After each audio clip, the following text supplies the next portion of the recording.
You're looking at the beautiful Pocono Hills as we get ready to go racing at the virtual Pocono Raceway. It's race 23 of the Northwest Racing Cup Series, and it all will be seen here live on LSR TV tonight. It's the Pocono 155 from Long Pond, Pennsylvania, presented by LSR TV, your home for sim racing. I'm Justin Prince. Alongside of the move tonight is Greg Wentz with Wesley Allen in the pits this evening. Charles Wooden is in the director's seat. All set for a very difficult track and a unique circuit with this package. It's going to be a fun one to see who can take home the checker flag tonight at the end of 80 laps. Going to be a fun one here tonight, Justin. 80 laps at Pocono. We saw a great race here on Thursday with the Truck Series all race long, Justin. It was between three of the top drivers in the Northwest Series. Sean Brightsman, Jeff Stabnow, Dan West Jr., nose to tail, slicing and dicing for the race lead for the entire 80 laps. All three drivers are in the field tonight. Sean Brightsman came away with the win on Thursday. He's looking to get another one here at Pocono to sweep the weekend. By the way, Justin, Brightsman leads the series and wins.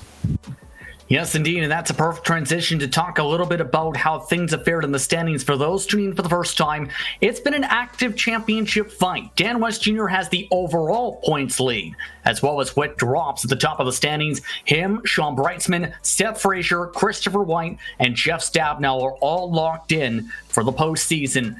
Then it's up in the air. Keep in mind that Tidrick and Walters are also locked in on points with victories. They cannot fall out of the eligibility cutoff.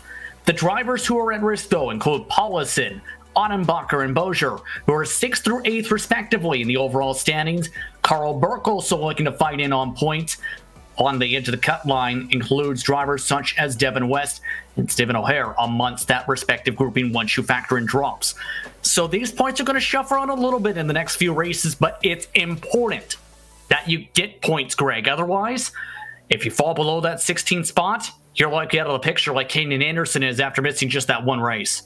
And that shows you just how crucial it is to make every race. As you saw the points picture right there, that is what these drivers are doing to try to lock themselves into the playoffs. And it's getting down to the nitty gritty, Justin. We're down to our last couple of races here to lock yourself into the playoffs. It is going to be a wild set of races here to lock us into the playoffs, with another big one coming up here tonight at Pocono. And Justin, we've talked about it before. This track, so unique. Each turn different, modeled after a different track in the U.S. Such a historic venue, so much racing history here, such a unique racetrack.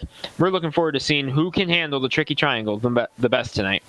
This track was designed by 1959 and 1962 Indy 500 winner Roger Ward. Turn 1 is Trenton, 14 degrees of banking. Turn 2, known as the tunnel turn, replicates the Indianapolis Motor Speedway with 8 degrees of banking. Then turn 3 replicates the Milwaukee Mile with a very flat 6 degrees of banking. The way drivers take this track normally, Greg, is you're either good in the tunnel turn or good in turns 1 and turn 3. It's going to be important to keep that momentum up all across this track tonight, though, with the high downforce package. Yeah, you're going to want to keep your momentum here, Justin. We've seen the downforce package lead to some drafting on the bigger tracks over the course of the season. Could we see that tonight at Pocono? It could be an entirely different animal than what we saw on Thursday night in the Truck Series and that 80-lap race there as well. So looking forward to seeing what they come and bring us here tonight. 80 laps to distance at Pocono, going to be a wild one. Indeed. Want to swing over to Wesley Allen. He's going to be in the pits once again this evening. It's going to be an entertaining one, but also an interesting pit entry tonight. Wesley. That it is, Justin. You're exactly right. Good evening to everybody joining us for coverage of round 23 of the Northwest iRacing Cup Series from the Tricky Triangle, the hills of Pocono. We talk about all the unique scenarios. It is this triangle, 2.5 mile Pocono. You could run it like a super speedway, a short track. That's on the racetrack. Pit lane is going to be also a great story because this is a very tight entrance onto the pit lane. And to be honest with you, gentlemen, there's only a certain amount of room onto the pits entering and exiting. Those drivers that can be able to obviously avoid EOL penalties for speeding, entering or exiting, working through the tight confines of this pit area will have the opportunity to be the people we speak with in victory lane. So again, pit stops are a premium. We'll watch when the cavalry comes down to the pit lane tonight here from Pocono. Thank you very much, Wesley. It's going to be intriguing how everyone tries to race across this track. Qualifying about a few minutes before we get to the end of the drivers' meeting. And Greg, track position has been talked about as a valuable thing here at Pocono. Yes, this track is big. Yes, it factors in for the drivers who save the tires the best. But it's easier to catch up for the race lead if you're only, say, in P5 after qualifying compared to P25. Definitely, track position is going to be crucial here tonight, Justin. Trying to keep up with the field up there. We saw last Thursday just how important track position is. Brightsman, Stabnow, West, they were up front pretty much the entire race. The only driver who was really able to maintain pace with them at any point was Tyler King in the number 44. As he was up there leading laps, Stephen O'Hare got the pole, but unfortunately pit strategy didn't go his way as he stayed out on the first caution when everyone else pitted.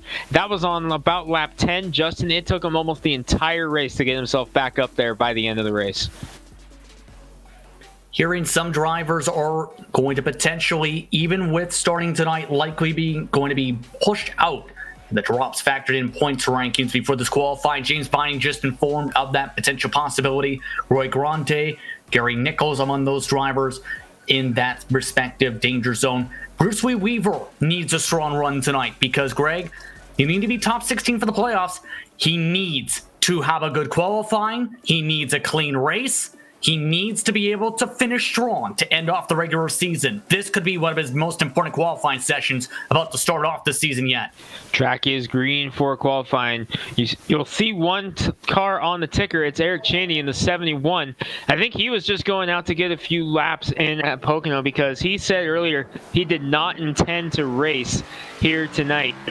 Matter of fact, his teammates Daryl Tidrick and Dan Lowder had to convince him to even go out and come out to the track tonight, let alone try to race. So we'll see if Cheney does go. You'll see his time up on the ticker. You'll see him there at the top. He qualified before the track was open. Therefore, if he does elect to race, he'll have to start in the back for qualifying before the track was open. Bozier also currently dealing with technical issues to start qualifying. Toby Ritters, who made his Truck Series debut the past week, also has had technical issues prior to this, says Joshua Marcy has crashing issues. Not how Marcy wanted qualifying to start, already into the fence. And Marcy's one of those guys, Justin, who has been so strong in the course of the season. We've seen this number 35 have great runs and a lot of speed. We thought he had a shot at stealing a victory at Canadian Tire about a month or so ago. Unfortunately, incident with some lap traffic ended his night. Since that race, kind of been a little bit of a stumble for Marcy. Hasn't had those good runs that we've come to expect out of the number 35. Looking for a bounce back. That's not the way you want to start it with a crash in qualifying. Taking a look at Stephen O'Hare among the drivers who have now started their first laps around the racetrack. And one of the things when it comes to the fixed set here is it can be tight on corner exit. Saving the right front here with this particular track and setup is so crucial to make sure you survive. There could be drivers who plow the fence down in the tunnel turn if they don't be too careful here tonight. Tunnel turn, like you talked about in pre-race, modeled after the famous Indianapolis Motor Speedway, a 90-degree corner, one of the only ones you'll find in the world of auto racing. You find 4 of them at Indianapolis, and you find 1 here at Pocono. Tyler King right now is in turn 3. What turn 4 is what they like to say here. You saw it on the wall right there, that long sweeping turn 4 or turn 3 down into this 2,700 foot long front stretch. Justin, believe this is the longest front stretch on the server here. As you see just the sheer length of that thing, it's Tyler King finally makes it into the Trenton turn 1. At the very least in stock car racing, it's a 53.7 though by John Audenbacher to the top of the board. Cheney, for comparison's sake, on his own ran a 54.786 in what was considered part of his practice as Ottenbacher drifts it on the second lap. That's okay, the first laps have been the quicker laps so far this week. And we saw that mostly at Pocono on Thursday as well. Tire fall off is crucial here at this track, so it's okay for Ottenbacher to have that happen. Tire fall off going to be crucial here tonight. Drivers got to keep that in mind as well. So you might see a couple drivers perhaps even go one and done on this qualifying lap.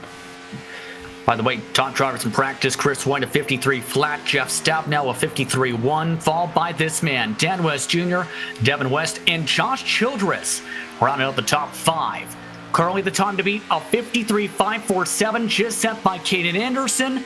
You see him now entering turn 1, all while Dan West Jr. is coming to the other end of the speedway on the front straightaway. Well, he loses time with a 37 pulls off. This time by the stripe of 53.386 by Dan West Jr. What a lap on his second lap, 0.2 faster than Anderson. And Anderson electing the one and done strategy, and it looks like perhaps maybe that was not the right call, as West Jr. was able to squeeze out almost 0.3 on his second lap. What a lap there by Dan West Jr. on his second lap. And he, of course, is going to stay out there for that extra practice like we've come to see. Corey Walters going to third in the number 9 of 53.605 on his first lap. Walters up to third so far, 8 thus far. And Willie Wesley standing by with an update involving qualifying here. Wesley, what do you got? Yeah, while we were preparing to come live on the air on LSR TV for the broadcast and just chatting it up with all the drivers in their chat boxes preparing for competition, as we see Devin West almost dirt tracking off of turn number 2 to the back straightaway on the Long Pond straightaway. One of the things we discussed was that a lot of these drivers, they're going to have they're not very called on to what their setup is going to be, and we're seeing that, Justin. We're seeing where they're struggling, fighting their cars to get around the racetrack. I talked with Jeff Stabnow about it, John Ottenbacher about it, and we're seeing now even the drivers of, Sean Brightsman, the West drivers, all struggling here. That's something we're going to have to keep an eye on. Even Jeff Stabnow said he feels we're going to have a rash of cautions at the start of this race because the drivers have just not caught on to the setup yet for tonight at Pocono. Thank you, Wesley. And here's a key thing to think about. It's just week 2 of a brand new build. There were adjustments to how the Cup cars handled, including some of the suspension handling for stiffer suspension and spring setups, as well as a couple aspects, as well as changes to some of the setups. Some of these drivers just not used to that now. Keep in mind, the track is still decently hot. 105 degrees Fahrenheit as Brightsman starts the first lap here, Greg. This could be a tough one now. Yeah, Brightsman looking for the sweep on the weekend after winning on Thursday here. Brightsman, the bright purple LSR TV Toyota, leads the Cup Series and wins. Justin, for someone who leads the Cup Series and wins, would you believe that that was only Brightsman's second truck win of the season? With how strong he's run in both sides, only 2 wins on the Truck Series now for Brightsman. Leads the series here in the Cup Series, looking to sweep the weekend at Pocono. Yep, 6 wins in the Cup Series as he nearly looped it around. Nice save in the tunnel turn there by Brightsman. Brightsman actually pulling off the racetrack now after the bobble. That in turn brings out Jeff Stabnow. Again, one of the quickest cars in practice. But again, with the draft, some of the drivers ran in the same ballpark as they have in qualifying some of these competitors. That's how quick some of these cars are coming up to grips on their own so far. Daryl Tidrick on track now, and Justin, I'm on this team with Tidrick, Lowther, Cheney. Well, we race other races here. And Daryl Tidrick messaged me before the race. He said, if you guys happen to catch the back bumper of my car on the broadcast, just know it's all in good fun. No malintent. Stab now with a big slide. But I'm looking at Tidrick's car right now, and I see exactly what he's referring to on the back bumper. Having a little bit of fun at Dan Lowther, his teammate's expense, in the number 45. On the back bumper, just about where the left rear tail light would be, he has what we call on our team the target. He's got him in his scopes. He's got the target for the 63 on the back bumper saying, hey, this is you in the number 45. Got the target locked on the 63 of Lowther's teammate tonight. Looking on a decent time and already drifting in turn 1 with the back end, just leaning on the right rear too much. There he goes, straight to the fence. floored it straight into the fence.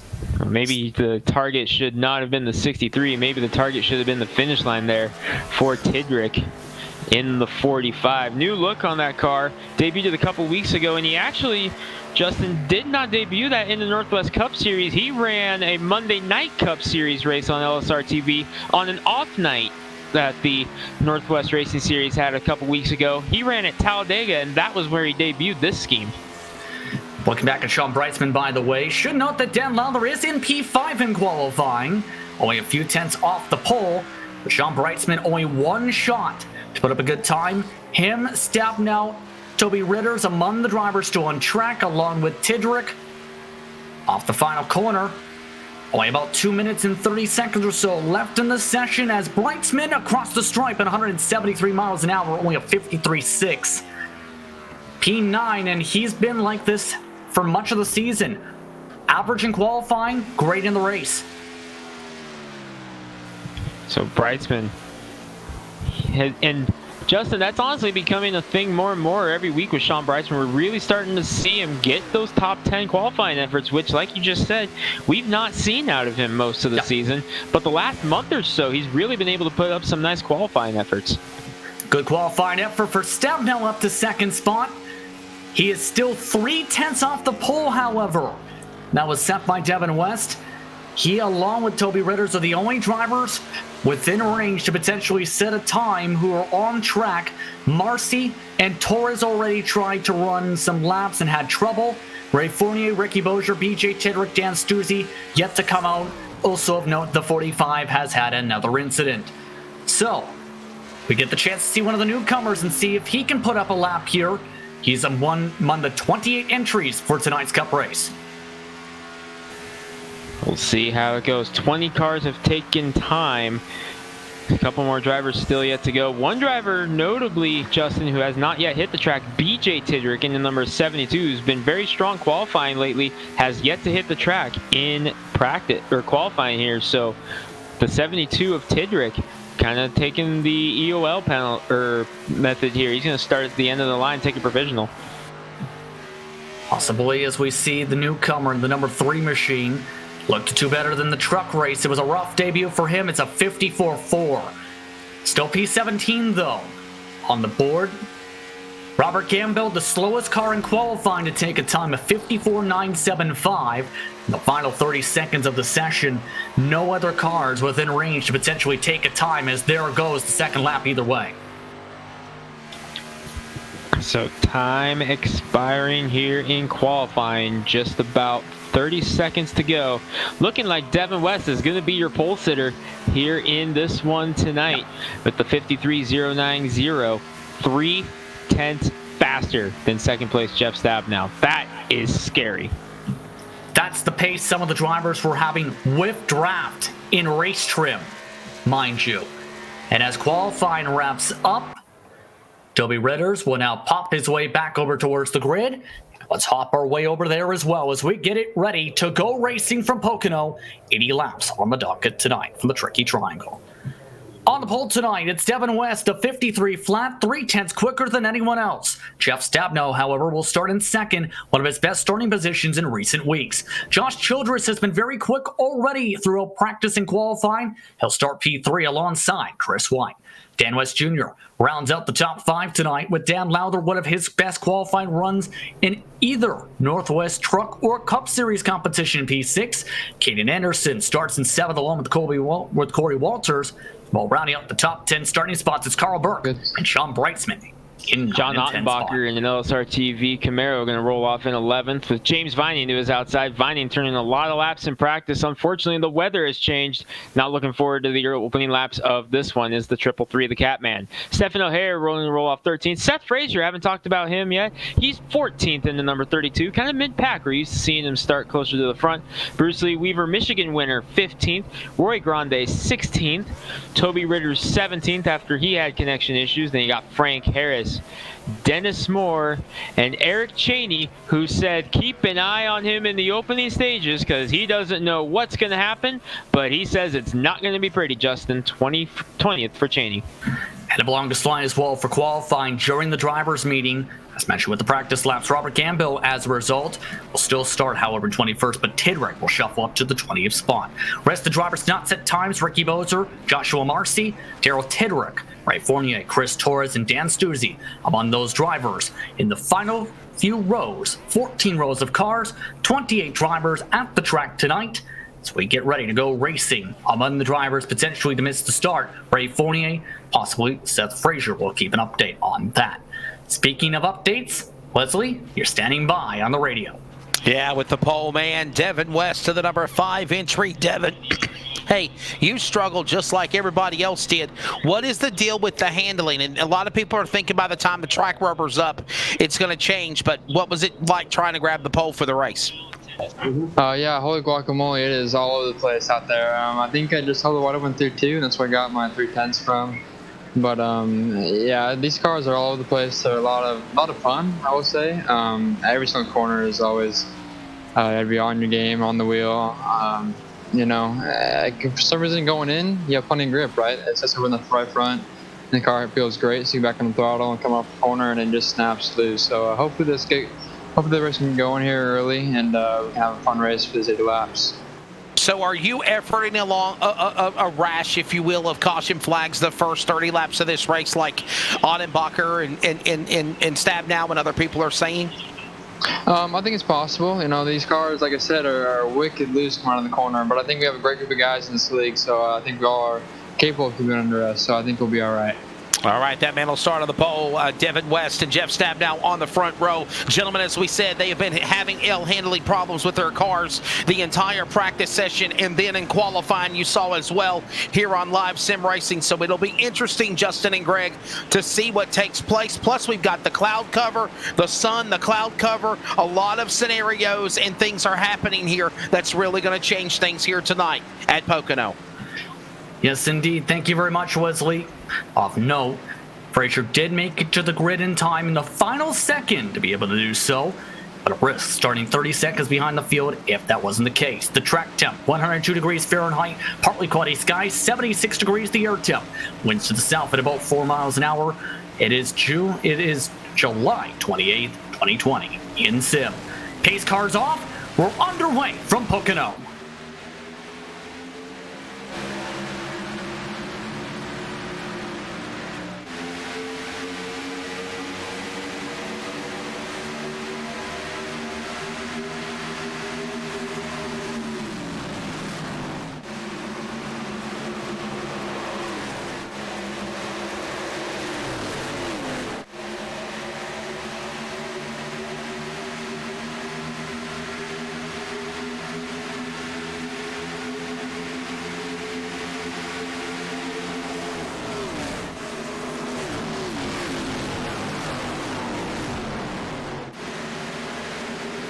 And near trouble in the back as Toby Ritters bounced off somebody.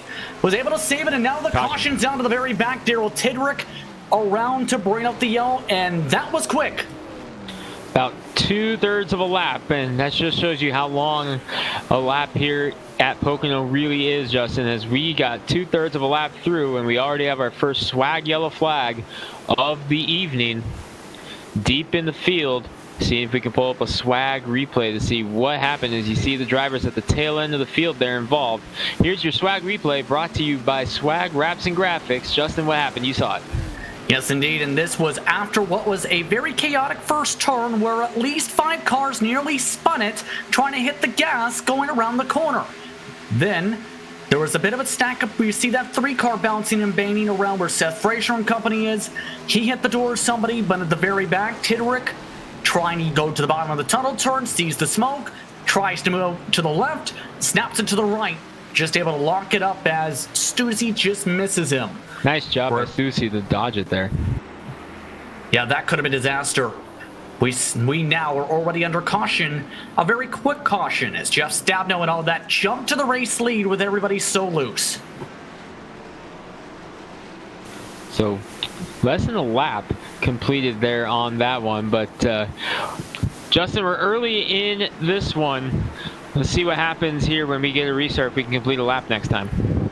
It's Quicky Yellow track, but with that we'll be back once we get towards green flag racing again.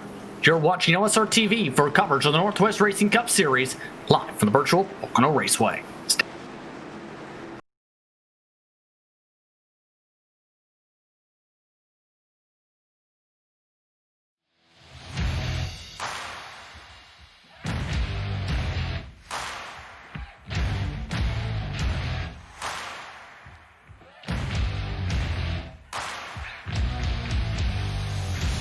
Five, 4, 3, 2, 1. Let's go! Ladies and gentlemen, we're off and racing for 300 laps tonight, 300 laps tomorrow night. Look at car number 110. He said, look at me, I'm out the lead.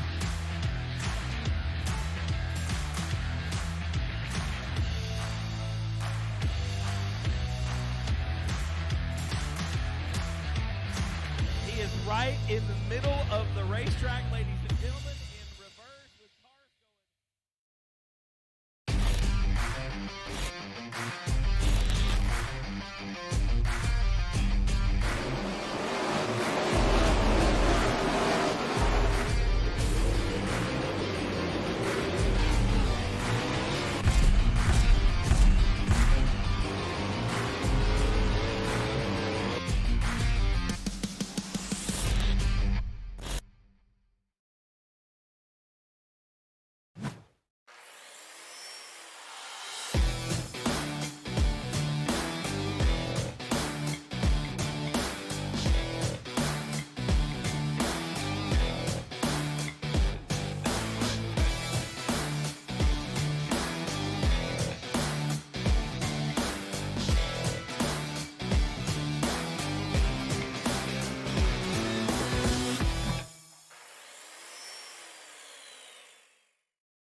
We're based out of West Monroe, Louisiana. We do custom t-shirts, racing. We'll do any.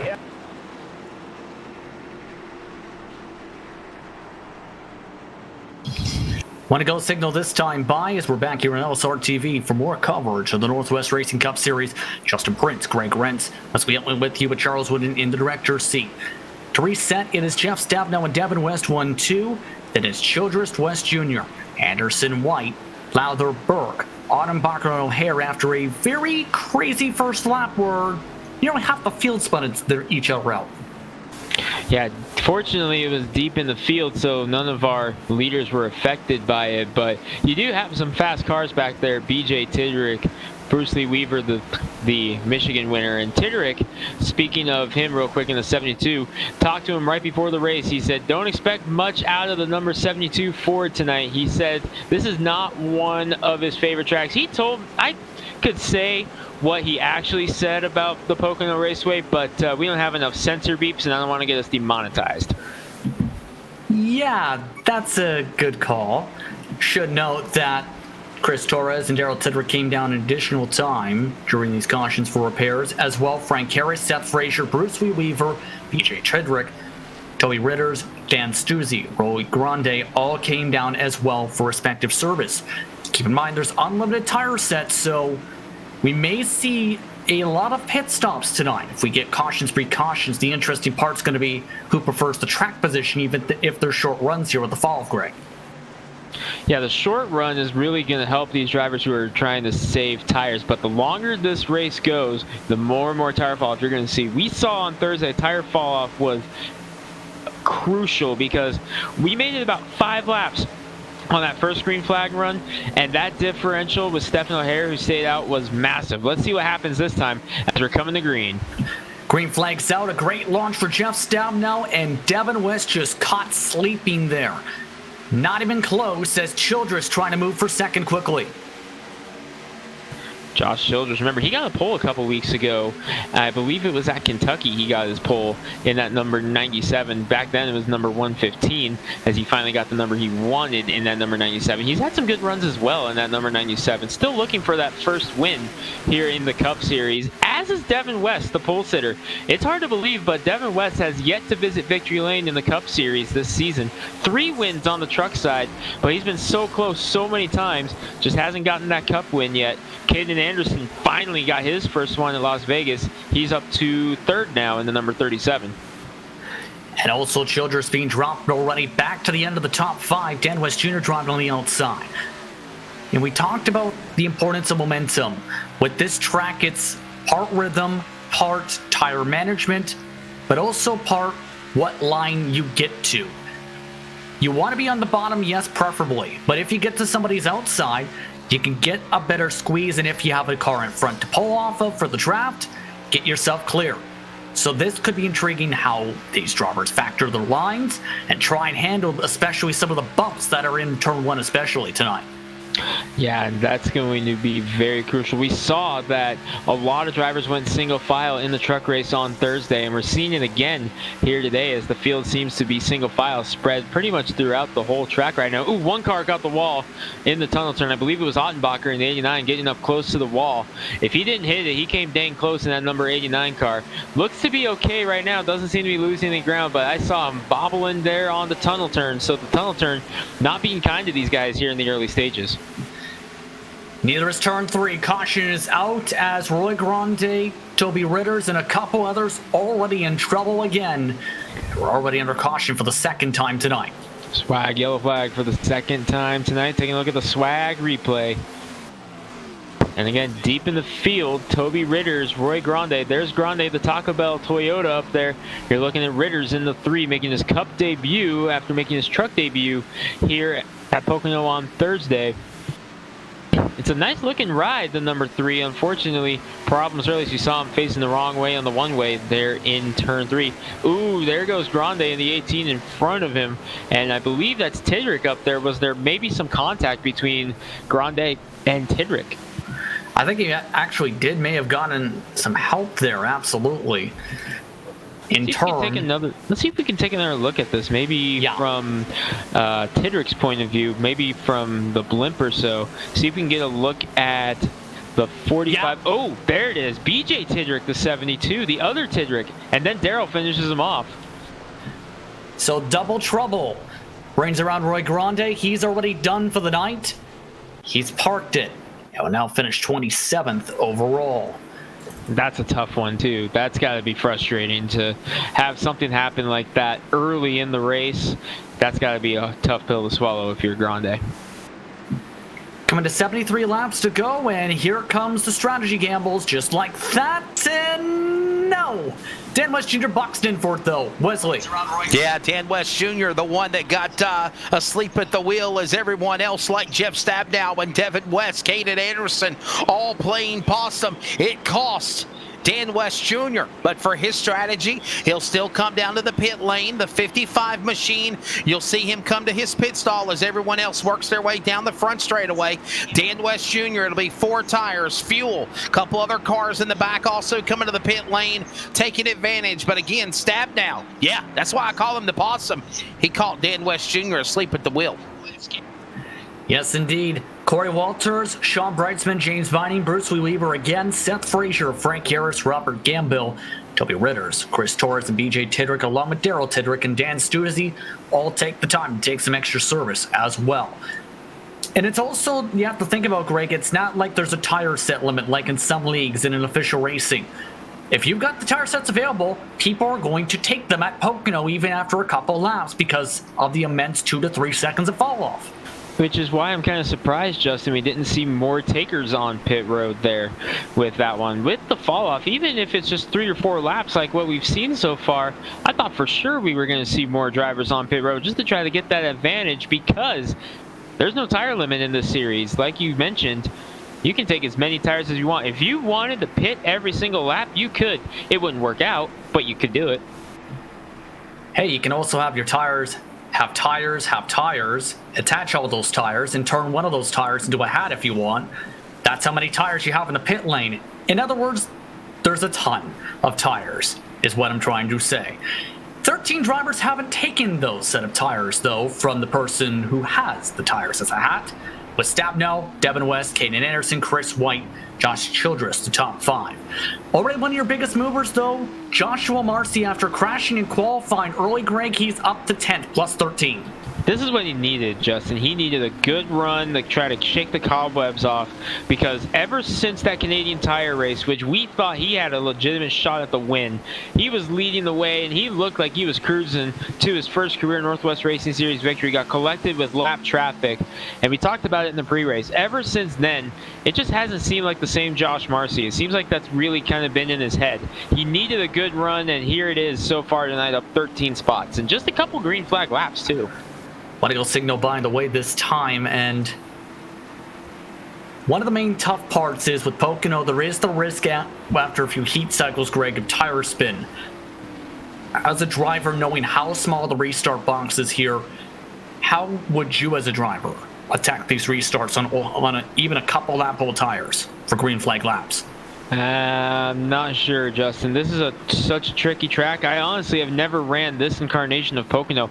Only the Legacy Pocono. I've done a couple of starts in Pickup Cup, which, as you know, uses the old 2008 incarnation of the Chevy Silverado. So, not really sure how I would handle a restart here. I'm kind of curious to see what the likes of the guys back in like 5th or 6th, your Childresses, your Burks, your Stephen O'Hares. I'm kind of curious to see what they do on this restart.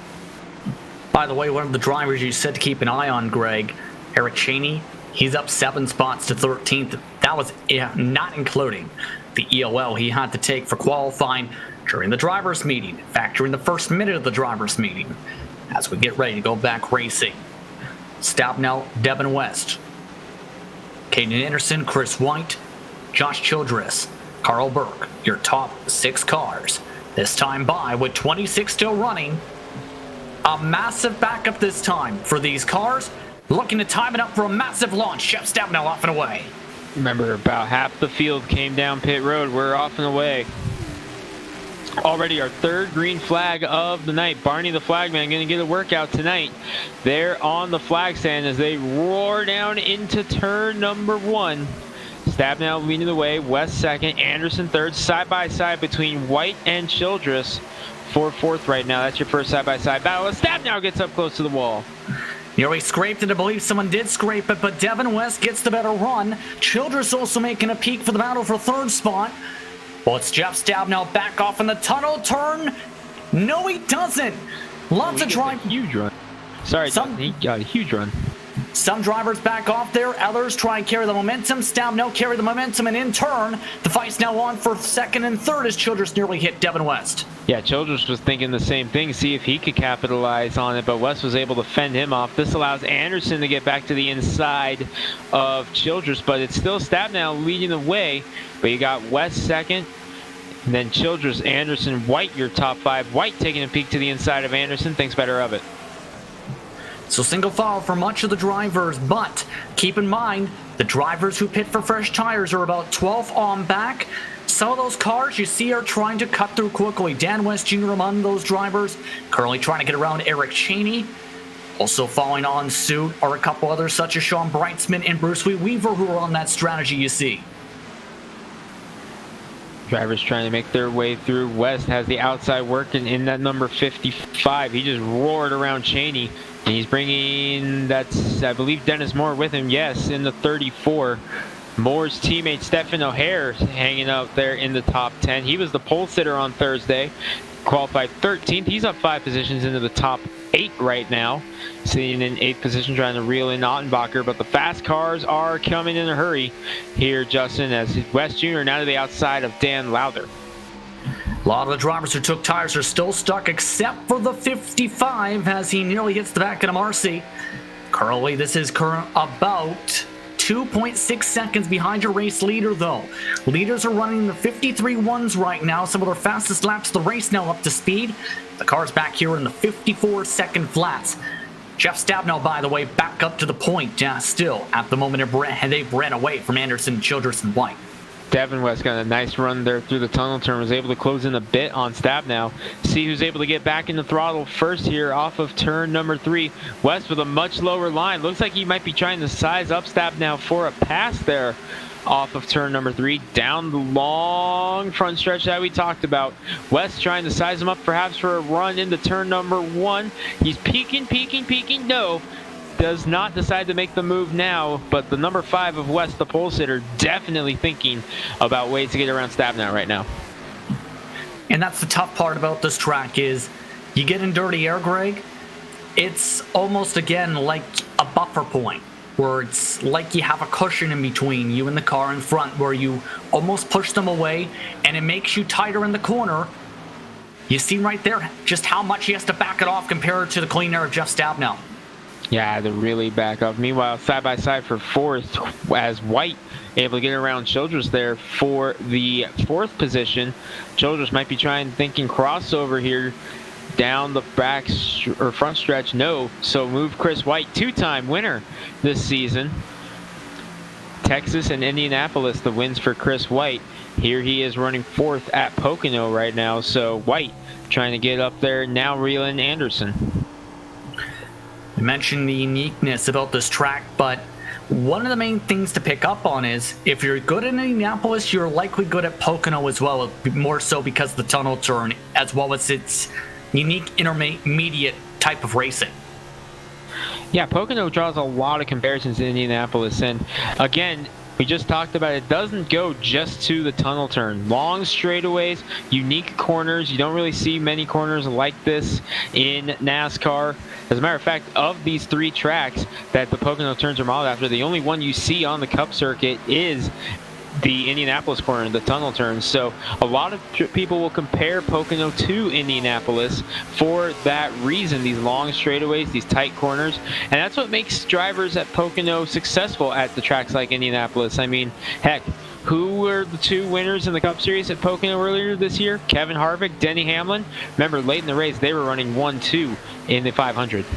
Eric Shaney now out of the race. He spun into the pit lane and has parked his 71 machine, had some right front damage, acting as a parachute. Unfortunate for him, he was confident about this race, was in the mid-pack at the moment. You're looking, though, at Carl Burke needing to get some valuable points, trying to hold off Sean Breitzman and company still.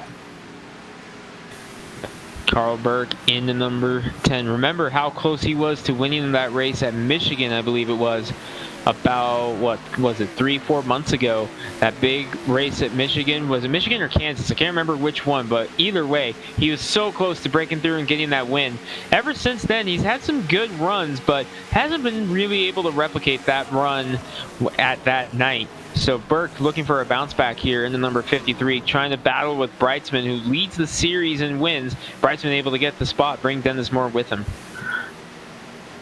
Yes, indeed, and you're looking back at your race leaders because the lead has already shrunk. Anderson, White, and Childress are all quicker than the top 2 cars, so this is, again, one of the tough parts of Pocono. Yes, dirty air hurts in the corners, but if you're good at down the straights, in terms of timing up the drafts, you can close right back on it, and it's so difficult to even break away as a driver as a result. You're seeing that Stabnow, every time it seems like he's able to pull away, West is able to bring him right back in. You see Ottenbacher there at the tail end. He's got to love seeing them get close together and get ready to battle it out, because that's going to allow him to close in that number 89 Camaro back there, the bright green car you see right there. Ottenbacher, he'll be able to reel him in before too long if they start slicing and dicing. Yeah, lots of time could be lost with the side-by-side. Speaking of which, Devin West just took a peek for the race lead out of turn 1. Just couldn't get close enough, though, to send it down this tunnel turn section quite yet. But again, I think it's already been shown. West wants to get by. It's just timing up the run at the proper spot, because you do it at the wrong place, you're likely getting passed by Caden Anderson, if not Chris White. And it looks like that's exactly what's about to happen, as West took a high line through turn number 2, and that allowed Anderson to get the run to the inside here. Anderson thinks better of it, and Chris White says, I'm going to give it a shot, as he takes a peek now to the inside of Anderson, see if he's able to get it. No, as he's going to fall back in line, but that's what we're seeing. The higher line that West took through turn 2 the previous lap, that allowed Anderson to get a swipe. It didn't work for him, and that in turn not working out allowed White to take a swipe at Anderson. Already dropping back just like that is Chris White, also allowing Childress to try and draft up. Ottenbacher's also broken the draft from Stephen O'Hara and Dan West Jr. As a driver, and it's more so probably a question for the Legacy track, but the same comparison can be said for here. Where as a driver would you rather make a pass? Turn 1 or turn 1, turn 2 or turn 3? I prefer turn 1, Justin. I like being able to go into turn 1, set it. I like setting up my move here on the long pod front stretch, this long straightaway. I like being able to set it up, get a run off of turn number 4. You've got the entire front stretch to build momentum, and right here, that's where I would like to make the pass, because then I can try to outbrake him in turn number 2 and hopefully have him clear by then to set up for turn 3 for the next long run. I like making the move at the end of that long front stretch. That's me, though. Bump drafting now is Devin West. I think he's starting to think about this still, but again is thinking big picture here, because it's still essentially on the fuel for these drivers.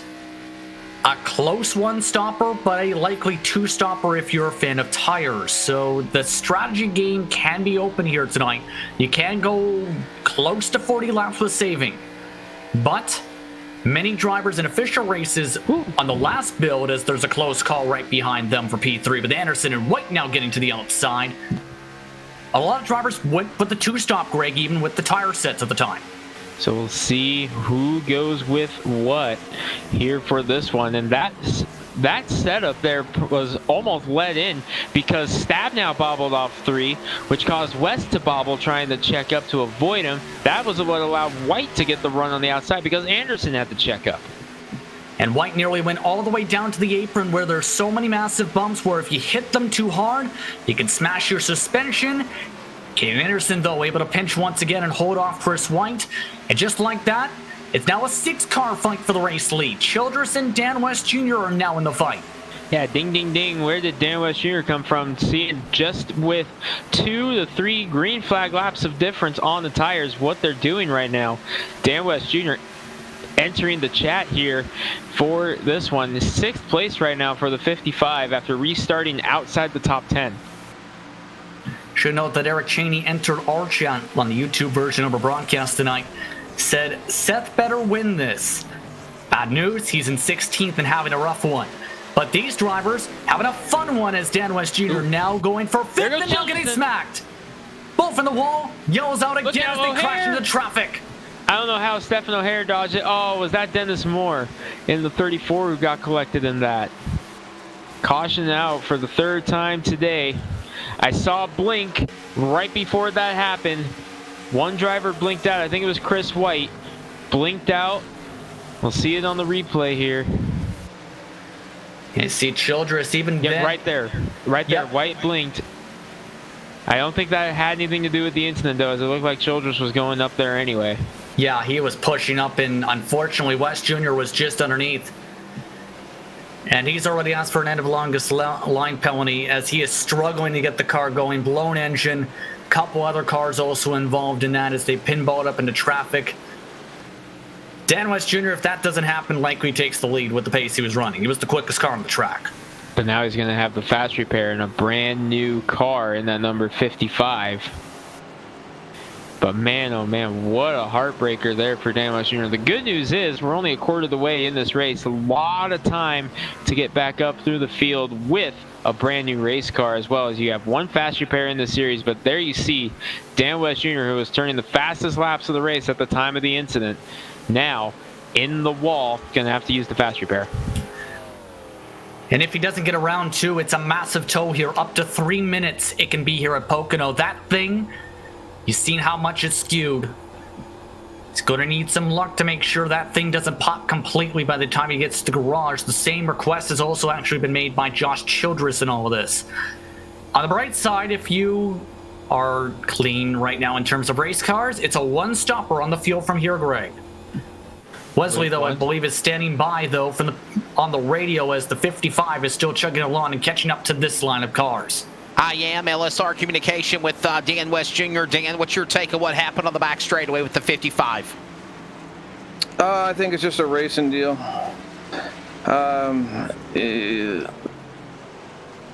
Sorry, I got Josh talking to me now.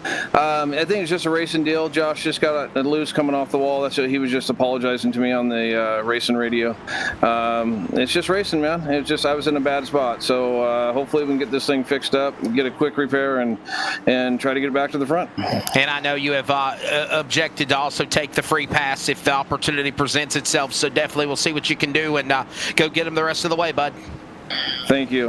That's Dan West Jr. And by the way, the pit lane is open, gentlemen. Cars are on the pit lane, including his son, Devin West, who missed his pit stall, had to slide in just a little bit closer to his pit stall box. Behind him, Jeff Stabnow, also Marcy, Dan Lowther, Paulison, Dan West Jr. now. We just spoke with the moment ago, come to his pit stall. Caden Anderson off the pit box and Stabnow. The race off pit road, give it to Jeff Stabnow over Caden Anderson.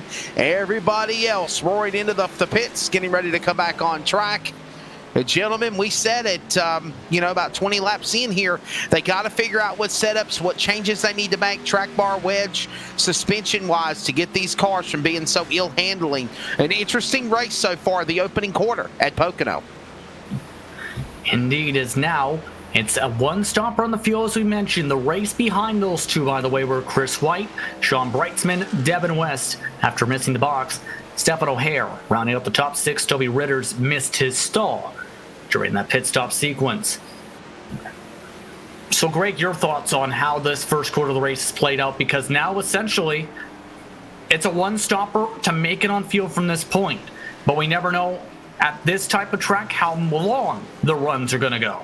Well, the first two runs were the equivalent of, 4 green flag laps between the two of them, but we got a nice amount of laps clicked away on that one to get to the one-quarter stage of this 80-lap race. So I'm wondering now that things are starting to settle down and some drivers are giving each other some more room before that happens, wonder if we're going to be able to click some more laps away, and I think we're going to start seeing a few more long green flag runs in this one.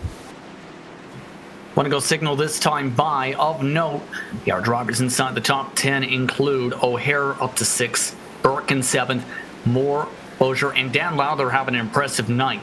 Let's touch upon that a little bit. We mentioned the target on the back end of the 45, well, for jokingly's sakes. But Dan Lowther's actually outperformed him all evening. And Lowther is having a great night in the number 63. And Justin, he's been quietly putting together some solid finishes. Picked up a podium a few weeks ago at Chicago. And he hasn't had the best luck in the last couple weeks, but he's really put together some solid runs and has some speed now in that number 63 ever since teaming up with the Tidricks and Eric Cheney on there as well. Caden Anderson kind of working off and on with them as well in the number 37. So there is a lot of speed now in that number 63 car moving forward. So see if he's maybe the next one to pick up that first win of the season. Have to see, he's in that green and yellow car you see, by the way, while BJ Tidrick trying to warm up his tires in the Winston car. Nice and happy, it seems. Also, keep in mind, you have to hope that everything goes well in terms of your surroundings to this track. I believe you had a cat problem at the last race for the truck series. Hey. Yeah, I had a James Vining. Meow. You gotta love cats. This is why you feed your cats, Greg. I did feed the cat. He had a bowl full of food. Did you feed it before or after the race? Before. Did you feed it during too? No. We'll see who can feed their hunger for the lead. Justin, can I say something as we're coming back for the restart? So we're doing the truck race on Thursday night, okay, buddy? Me and him in the booth. All of a sudden I hear I'm about to have a James Vining incident. Everybody remembers, earlier in the year what happened to James Vining, the cat man. And I think it was in a cup race, actually. So anyhow, me and Charles are in the broadcast booth together. He's on production. We just lose Greg. We just lose him. I'm talking to him and I throw him a question. I'm just like, Greg, are you there? Greg, are you there? Anyhow, he comes back and he says, my cat attacked me and he knocked off my power. Wow. And Wesley laughed for the I think they were fighting over race. cheesecake is what happened. By the way, cars are fighting for position on the racetrack. O'Hare is currently fighting for P5 in all this. Devin West is already up to P3 again. All while Jeff Stabnow's checked out after a good restart here, Greg. Remember, O'Hare started outside the top 10, Justin, and he is now battling for the top 5 with the winner on Thursday night, Sean Breitzman. And remember, O'Hare was the pole sitter. Breitzman was the winner. So that is your two guys who really were able to get around Pocono quickly. Right there, O'Hare in the Peels Oranges Ford with Breitzman, the LSR TV Toyota. Dan Lowther hanging out there as well in that number 63. Who's that behind him? How about Dennis Moore, the 34, after the fast repair? He's been deceptively quick so far in the past couple weeks for Moore Brothers Racing, should rather say. Looking to have a nice run tonight in the 34 because he has speed. Greg, it's just that there's been not a lot of luck in regards to Dennis Moore's performances. The third car, check that fourth car in this line. And Justin, I think that he has actually left the team with his brother Devin, because he mentioned he was working with Tyler King and Stephen O'Hare's team. So I believe he has made the switch over there. As Devin Moore, who made a few starts in the Truck Series, he is yet to make his Cup debut. I believe Dennis is instead working with Stephen and King, who's not here tonight for the time being. This is why you change your paint schemes when you change teams. By the way, good note for the Moors, if they're watching along. Speaking of watching along, you see a peek to the inside for the battle for second spot. Devin West with a good run up the track. Sean Breitzman also gets by. Here's the fight here for second spot. Sanderson in at 37, the Harvest Chevrolet trying to get a better pull, but West again has the preferred line for the corner grip. West on the inside, but I'm curious to see if Anderson can make the outside work here on corner exit. Typically, corner exit is where you want to make the outside work, where he does just that. As now Chris White going to try the inside here, as that's a battle for third right now. Look at that Winston car in the back there. BJ Tidrick trying to follow his teammate Sean Breitzman up there. He said before the race he does not like this racetrack and not to expect much out of him, but he's quietly working his way up into the top 10 now, battling inside of his teammate Frazier. You see it back there. He's actually going to make the pass. BJ Tidrick might turn some heads here before the end of this. You also seen, by the way, Chris White getting the pass done on Devin West, and part of the reason I think you like turn one, and correct me if I'm wrong in terms of this, is you get underneath somebody and you give enough of an arc, or proper arc rather, you can push the car up into the bumps and make them loose as they go over them. Caden Anderson was loose as he hit the rumble strips out of 3 though. Here comes Chris White to take away second after that massive drift. Saw that out of Anderson there on corner exit. White, and this is where I talked about, this is where I would love to try to make all my passes here at Pocono, because that's what you can do. You can set it up on that long front stretch, and there you go. You work on trying to out drag race him here down the short chute into the tunnel turn. That's exactly what Chris White's doing, as he's now up to second. 2-time winner this season, trying to reel in Stapp now. Devin West, it still just seems to be trying to search for clean air, but it's just so tricky when it comes to these tires specifically, because there's the preferred line that you usually want to run with them. You can maybe get a second line to work here and there, but it's not easy to just continue the grip, otherwise you go right out of the rubber, your car goes backwards as a result. Lap traffic ahead too, so that could play a role here in this one, as Stapp now closing in on Ritters in the number 3. You see him right up there. That's the 3 of Ritters, who's several laps down in the number 3. Actually, excuse me, he is only 1 lap down in that number 3 car right now. About to be 2 if Stapp now can get to him. So with what you talked about there with the rubber getting kicked up, now the leader's going to have to deal with that for just a moment here with Toby Ritters. What's going to happen here when Stapp now gets up to him? Yeah, and keep in mind, he's on fresh tires here, a bit fresher tires after some time in the pits here and there. But he's just been struggling on grip. He's been bobbling every single part of the corner and moving right out of the way out of first place. But the problem is, if lap traffic's up high, it hurts anyone else that's trying to get on the corner exit. That just held up White and Anderson by a tenth or 2. That's what happens if you cannot time it correctly. As Anderson looked like he was going to try to get Chris White back. Unfortunately, that goes out the window, at least for this run. He's going to try to get him back this time now. That's your battle for second you're looking at right now. Chris White, Caden Anderson. White with 2 wins on the season. Indianapolis and Texas 2. Anderson picked up the win at Las Vegas 2. See them all lined up down the straightaway. Devin West again is starting to struggle as this run progresses. What did we mention though about Sean Breitzman, Greg? Where he can struggle in qualifying, but he can thrive in the race. He's now ready to pounce on his LSR TV brethren. Just in the backdrop of this fight for second, you see them as West is all over the racetrack drifting on all 4 tires again. West having to use his dirt track background there to make that save into number 5. That allows Breitzman to close right up to him. And Justin, we've talked about this time and time again with Breitzman, who's going to make the move right there into turn number 1. Perfectly timed there by Breitzman. He's going to get the spot away from Devin West. We've seen it time and time again with Breitzman. Strategy. He's not afraid to do it. At Pocono, a track where the fall off is what it is. Is it worth trying the 2-tire strategy at all here? No. But one driver wants to try and use their 4 tires for the race lead. White just took a peek on Stabno up the road. Now 2. Doesn't work, and now Caden Anderson now moves up to try and take away second spot as a result of that. What's the old saying, 8 tires are better than 4? Well, we might be about to see 12 tires are better than 8 here if this thing doesn't settle down pretty quick, as Anderson trying that high side again. Not the first time we've seen Anderson make the outside lane work as he gets the spot from White at the line. The problem is White's going to have the preferred line going in the corner entry here, but Anderson able to clear him. Nice job by Caden. I think White actually backed off to make sure he can line it up proper without smacking those bumps in the center of the turn as Chris White nearly loops it. Nice save. Great save, yes, but here comes Breitzman to take advantage. Sean Breitzman ready to pounce in that number 46. This is for third on the track as Anderson putting the pressure now on Stabno. Ooh, White in the wall hard, right in front of Breitzman, who has to chase it down and then shoot to the outside to avoid hitting the back of the 83, who's got a lot of damage on the right rear. Yeah, he might be in trouble for much of this time here. Significant damage to the quarter panel as things shape out. The battle for the lead is coming down to 2 drivers at the moment now for now. Stabno and Anderson with a chance to scrap here up at the front of the field.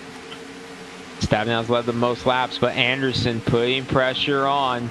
Out of contention for the playoffs, but he's still looking to try to rattle off as many wins as he can. Remember, he feels, Justin, that the win at Wilkesboro got away from him. He guaranteed us he was going to win that race before. Came up 1 spot short on a green-white checkered, and honestly, we thought he had it locked up before those late cautions came out. So Anderson looking for some payback here tonight at Pocono.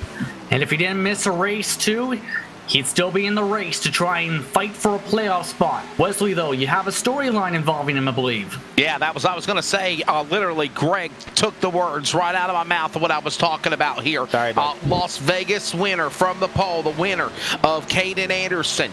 And he made his ascent to try everything he could to not only make it in the playoffs for the Cup Series, but also the Truck Series. And by virtue of being outside the playoff cutoff points, he's unable to make it. But you heard the determination he said last Thursday night in the trucks. You hear it again tonight here. We're seeing it at Pocono. He's trying to battle Stabno for the lead and trying to win, making a statement. Even though he's not running for a championship, he's going to win as many races as he can in 37. And now he's the race leader, but Sean Breitzman is right there. To the inside he goes. Stabno trying to give the squeeze. Anderson again trying to keep it up on the gas. What a run, though, for Breitzman on the bottom side. All while Devin West has had problems. He's been shuffled out of the top 10, while Sean Breitzman tries to go to the point. We'll follow up on West as soon as this battle settles down. Breitzman, Thursday night's winner, going to the inside of Anderson for the race lead. Drag race to the line, and Anderson leads the lap, but Breitzman's going to have that preferred line here going into turn number 1. And looking all the way back is where you finally find Devin West, 15th position after being in 5th right there last time. Look at Stabno thinking 3 wide here as they come off turn number 1. They do have the space here. This is a very wide track, especially on the front stretch. Anderson, though, again, better momentum. This is allowing White and O'Hare back into the fight. Once again, Brightsman times it up perfect on the gas. Might be able to try and get clear if he can send it hard enough for the apex of 3 and 4 for turn 3 here. Because what turn 4? He might have to try a side draft off Anderson, which is looking like what it's going to be. Looks like he's going to clear him here off of turn 3. Yes, he will. Clear. Sean Brightsman leads here at Pocono and falls in. As we get a quick break in the action, checking back in with Devin West. What happened? I saw it in the corner of the screen while Wesley was just finishing up his report. Big slide in the tunnel turn for Devin West. Had to chase it all the way down to the apron and lost about 10 spots. And he's still dropping. He's now the 17th now as Anderson comes back for the lead. Forced him up into the bumps. What a smart move there for Anderson now for the crosses. Jeff Stabno's in it. O'Hare's now right in the thick of it as well. Remember though, Dan West Jr., he's in that blue car ready to make it a 6-car scrap. And remember, pit strategy can open up in the next couple laps. Brightsman nearly runs over Anderson, who's too tight. Move the purple car to the lead. Stephen O'Hare's joining this battle as well in the 41. He's closing in. He wants a piece of the action. Thursday night's pole sitter as Brightsman gets the lead back. Anderson looked like he may have had it, but now he's got to fend off Stab now. And look who else is closing back in, Justin. Did you see that blue and white 55 car closing in with the fast repair? A brand new race car. Dan West Jr. said hopefully he could get back in. I don't think he was thinking it would take him about 15 laps or so to close in, but he just did it. Jeff Stabnow got a little bit of the bumps on the bottom side and nearly spun it. All the way to the back end of the lead pack he goes, and Dan West Jr. is there. Now, it's going to be the chance for some of these drivers to reset, though. Brightsman up by 0.4 of a second. Oh, wow. Anderson's in second. O'Hare is fighting with White, who has damage. And Dan West Jr. is falling behind the 83, trying to find a hole. Yeah, Stephen O'Hare has made a nice charge up through the field here in that number 41. 2 truck wins on the season and several poles, but no cup wins yet. He is knocking on the door as well as he's trying to get up there in the 3rd spot. Drag race with White. Give it to O'Hare at the line, but look out because Dan West Jr. is right there pushing White down into turn number 1. Devin West coming down pit road. You can see it there in the corner of your screen. Devin West is coming to you, Wesley. Devin West on the pit lane. Remember, he had problems earlier, and now we'll see what goes on. Or actually, his father had problems. So Devin West making an unscheduled pit stop. I'm going to have to try to find out if this was planned or not. We might be, gentlemen, about ready to see a sequence of some green flag pit stop runs going on. But right now, the 5 into his pit stall. Looks like he's going to take on 4 tires and fuel. We'll find out what's going on the 5 here in a moment. Trouble on the racetrack. Chris White and Jeff Stabnow collided just as you finished the report there, where Stabnow hit the left side of the car, nearly spun White, and Chris White is now back to P10 as a result. Everyone is starting to have their sparks push up. These cars have lost 3 seconds in this fight. Here's the swag replay. Take a look at this. This is in the tunnel. Wow. Chris White sliding there. That was the tail end of it. Here's another look at what started it here. Here you see Stabnow, West up there. 3 wide there between O'Hare, West, and White. Now Stabnow joining the mix as O'Hare clears it. Justin, you saw it. Where did this start? Well, you see them trying to back off and go too wide. Dan West Jr. is already backing off, but Stabnow wanted the spot right here. Bit of a miss on the bottom line, and Stabnow drifts up into Chris White. White saves it. Stabnow keeps going, but everyone loses time. So just like that, White falls to 10th. Stabnow stays in 4th, but lost a lot of time. Now he's under pressure from BJ Tidrick. This is for 5th as Dan West Jr. has gone around. BJ Tidrick said he did not like this track, not to expect much out of him, and here he is trying to crack the top 5. Stabnow just went and hauled on from him. Dan West Jr. should know does have rear end damage on the car. That may now hurt him the chance to close up to all of this scrapping. They've lost another second since then. Wesley, you have an update on the 5. Yeah, just checked in on the crew for Devin West. It is an unscheduled pit stop, but they also decided to turn around and make it a strategy pit stop because they are thinking that they're going to have another rash of cautions. They were just talking about what went on with Stabnow and his dad and with even Chris White. They're thinking that the yellow flag is going to wave in any laps now. He feels that if he came in, made this adjustment, made these pit stops, it's going to give him a sequence of getting back to the front. So what turned into an unscheduled stop for a problem on the car has turned into a scheduled stop to try to be able to get back in the finish of the race. Thank you, Wesley. As we just passed the halfway mark, 39 laps to go. We're on lap 42 to reset. It's Brightsman, Anderson, O'Hare, your top three. Dan West Jr., Jeff Stabnow, BJ Tidrick, Seth Frazier up 7 spots to 7th. Dennis Moore, Josh Childress, Chris White, the top 10. It has been a wild fight for the lead with several different contenders looking to try and hold on. But right now, just 2 cars are scrapping at the point. Brightsman and Anderson, with Caden reeling in that 46. Over the past 5 laps, he's back within a couple tenths, a tenth and a half gain. Greg down 1 straightaway alone. That just shows you how strong that 37 car is if he can get that run. And there you see, getting the run through turn 3 there. Gonna try to size up Brightsman here. He's peaking low. I think he's gonna tuck in and then maybe try to get a run on him in the turn number 1 if he can. But I think he's too far back this time to be able to make a move. I don't know. There he is coming up on the bumper, able to get a really good run down this front stretch. Not quite close enough to make a move, but Anderson definitely wants this race lead right now, Justin. Just past halfway in this one, Brightsman leading, and we're used to seeing Brightsman lead and making strategy calls to do it, but he did it the old-fashioned way. Put the work gloves on and just drove up to the front, but now he's having to go on defense because here comes Anderson to the inside. And Brightsman gives it to him. Big boost, but he's trying for the cross. Anderson now with clean space. Brightsman not able to get the cross, and now the track has cooled down. As this has all gone on with all the clouds above the track, it's owing 94 degrees, so there's lots of grip to make those moves now, especially for the second half of this race. Again, though, Anderson just seems to be chewing up that right rear. He's drifted again to allow Brightsman to run. So just when Anderson gets the lead and looks like he's got a shot at it, pulling away, Brightsman able to reel him in. Wow, nice move there by Anderson to keep him behind him, though. Unfortunately, that allowed Brightsman to try to get up there and make a move to the inside, which is exactly what he does. Stephen O'Hare hanging back there in the catbird seat right now in case something goes wrong with the two of them. He actually gained some time last time by 4/10 on these 2 cars. Still 1.2 seconds back and just at the very tail end of the draft. Now it becomes the question mark of when do these cars elect to pit? The farthest these cars can go on fuel is about 20 to go, Greg. When would you come into pit? Because it could determine the race winner if it stays green. Thinking around then, 18 to 20 to go, I think would be when I want to come in. I don't want to try to stay out too long, give up too much time on the racetrack to the drivers on fresh tires and not have enough time to reel them in. One car coming down pit road now. Who was that back there? It's Seth Frazier. He's going right to Wesley.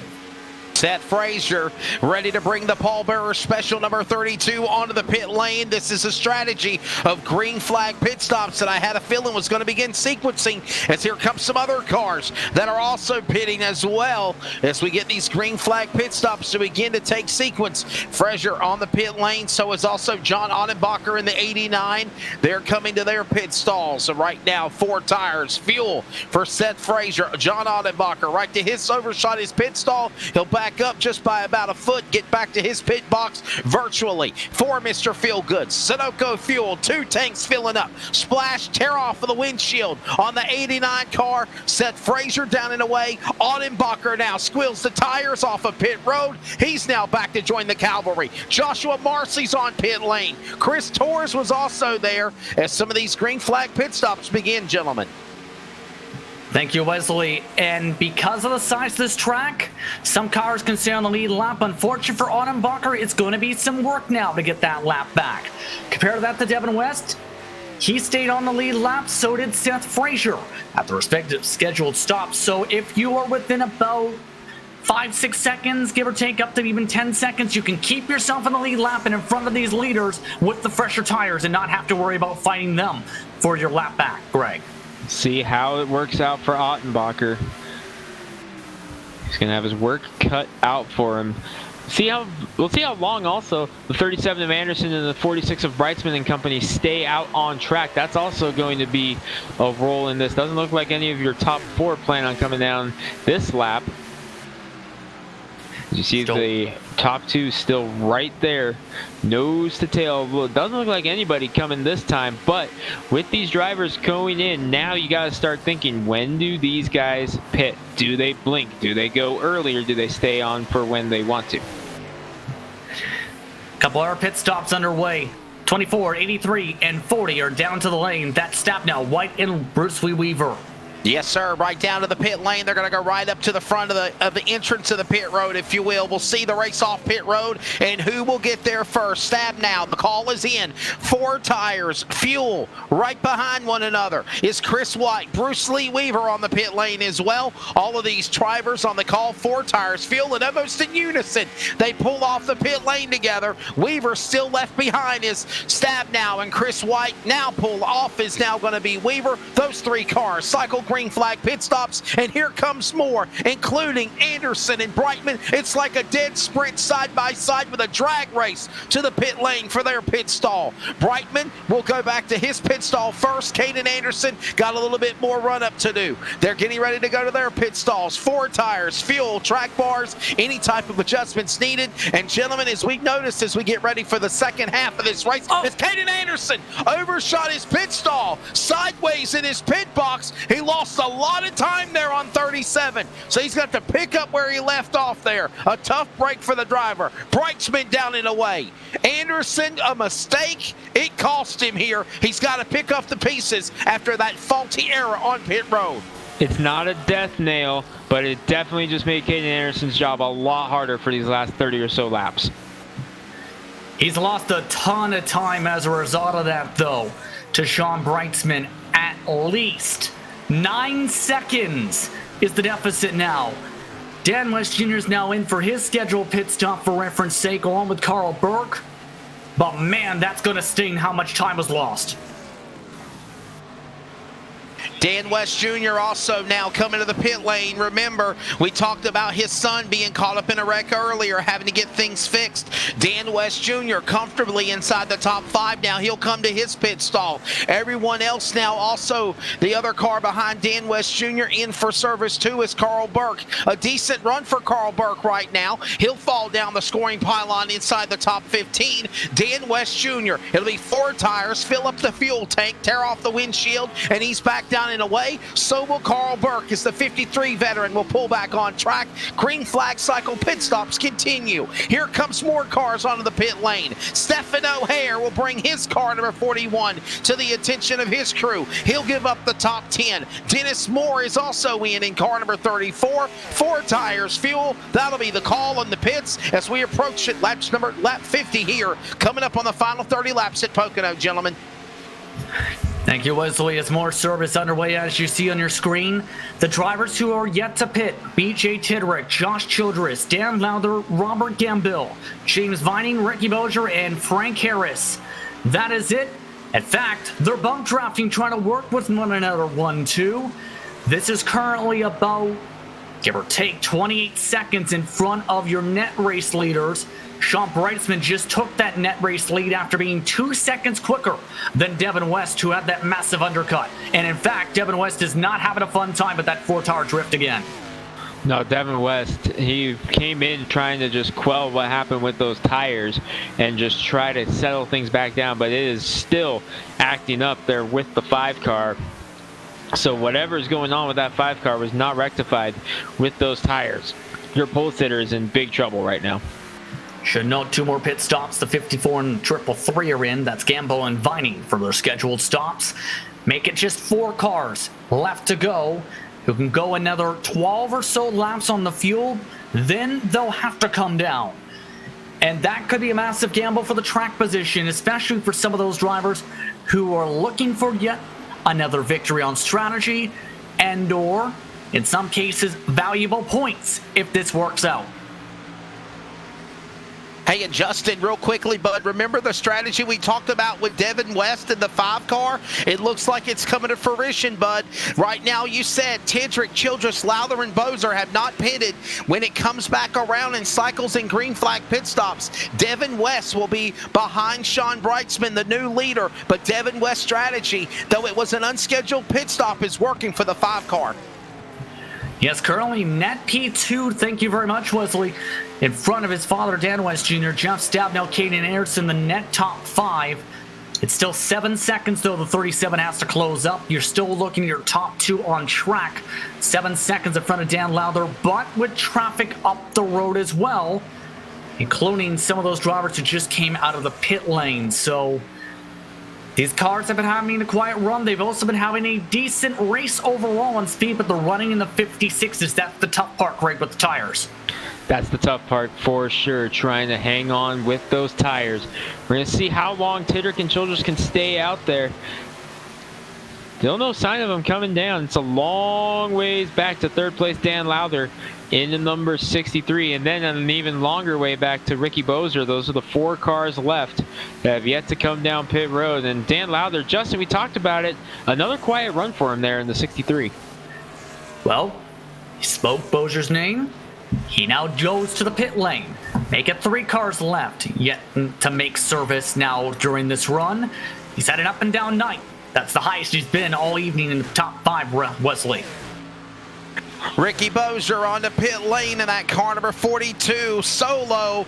Obviously this is going to be difficult for him to try to pick off the pieces and run down the rest of the pack, but right now strategy is for him to 4 tires, fuel, fill up the tanks, try to bring this one on home for supper or a late night snack, if you will. He's down and away in the 42, back off on the racetrack, still waiting for Tidrick, Childress, Lowther. What a run for him in 63. Those cars have not pitted. They're coming down the straightaway back to turn 1, and they will overtake the 42 of Boser in just a moment. Did you see that slide out of Frank Harris there off of turn number 3 there, Justin?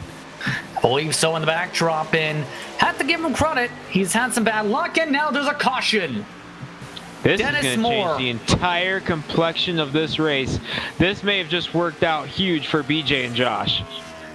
Yes, believe this is going to be some trouble. Take a look here. Believe as well. There may have been something with the 3. Take a look here as he is already out of the race. It would be down the front stretch where trouble, I believe, may have started. No, it's actually around here where he starts to drift.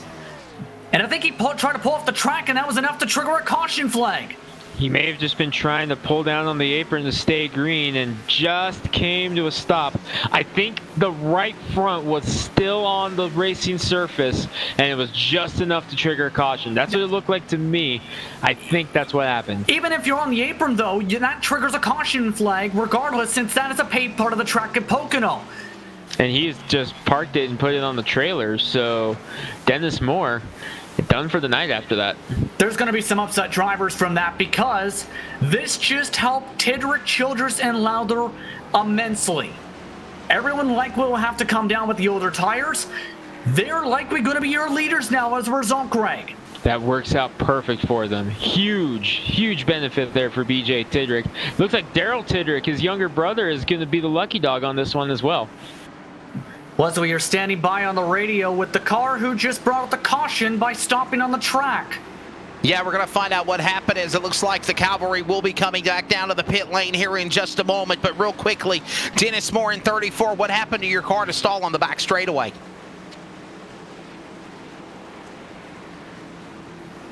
Dennis Moore, you got a copy? All right, guys, I'm trying to work on getting Dennis back. We'll try to see if we can grab him here in just a second. Apologies on his behalf as they sort things out. 25 to go, and, well, there's expectations of caution flags. Devin West got his wish. He's now in 7th after this. And a chance to reset and get 4 fresh tires once again as the field coming down. Wesley, BJ, and Josh just played that one perfectly.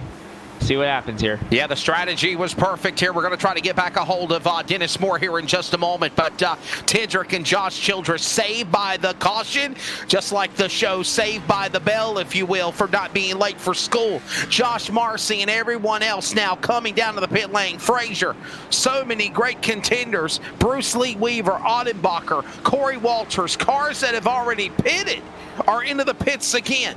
You know why? Because it's all new tires. Tires, fuel, ready to bring this one now officially to the finish. As here comes Devin West in his pit stall. Good strategy for him. Sean Brightsman down and away. Tidrick is down. The Cavalry comes roaring off the pit lane, led by Tidrick, Brightsman, Dan West Jr.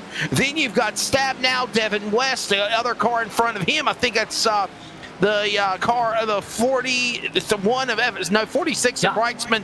All of these cars coming in the pits. And gentlemen, I think if we don't have any more cautions, Justin, this will be the money stop of the race.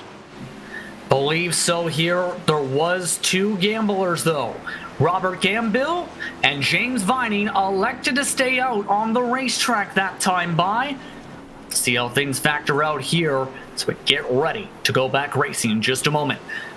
Under 25 to go from Pocono Raceway, you're watching LSR TV for Northwest Racing Cup Series action. We'll be right back after this.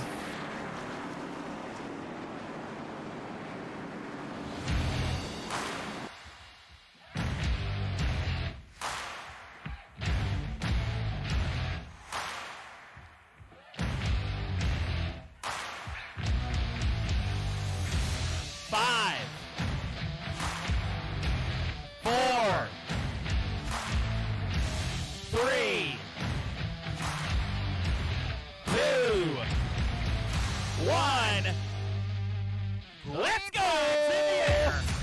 Ladies and gentlemen, we're off and racing for 300 laps tonight, 300 laps tomorrow night. Look at car number 110. He said, look at me, I'm out the lead.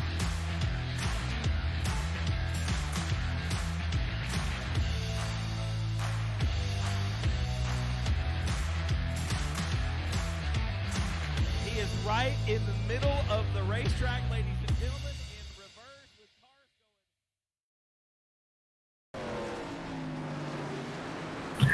Welcome back, everyone, to Pocono. 23 laps to go from the tricky triangle, this time by, as we get ready to go racing again in what has been an interesting and tricky race to try and plan if you're a driver on the track tonight for the Northwest Racing Cup Series.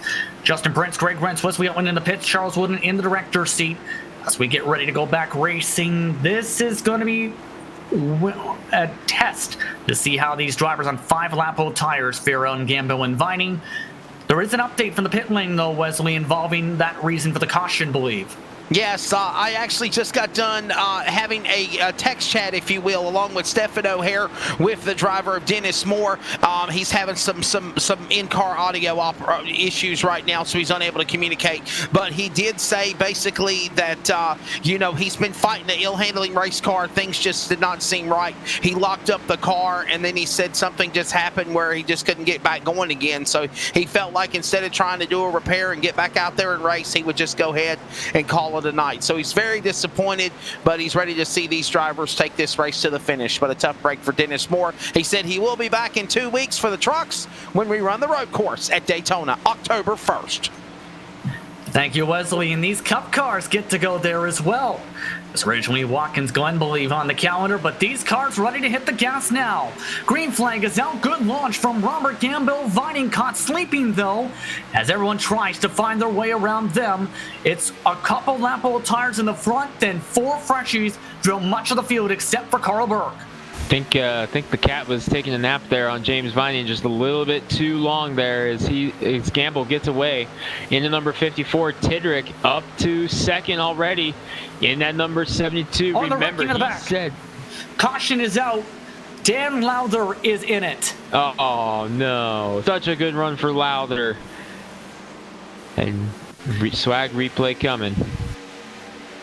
And he got loose. This has been a trouble spot all race. And this time, though, not enough space for him to save it because O'Hare didn't have time to check up. Right there. There's the bobble. And, yeah, nowhere for O'Hare to go.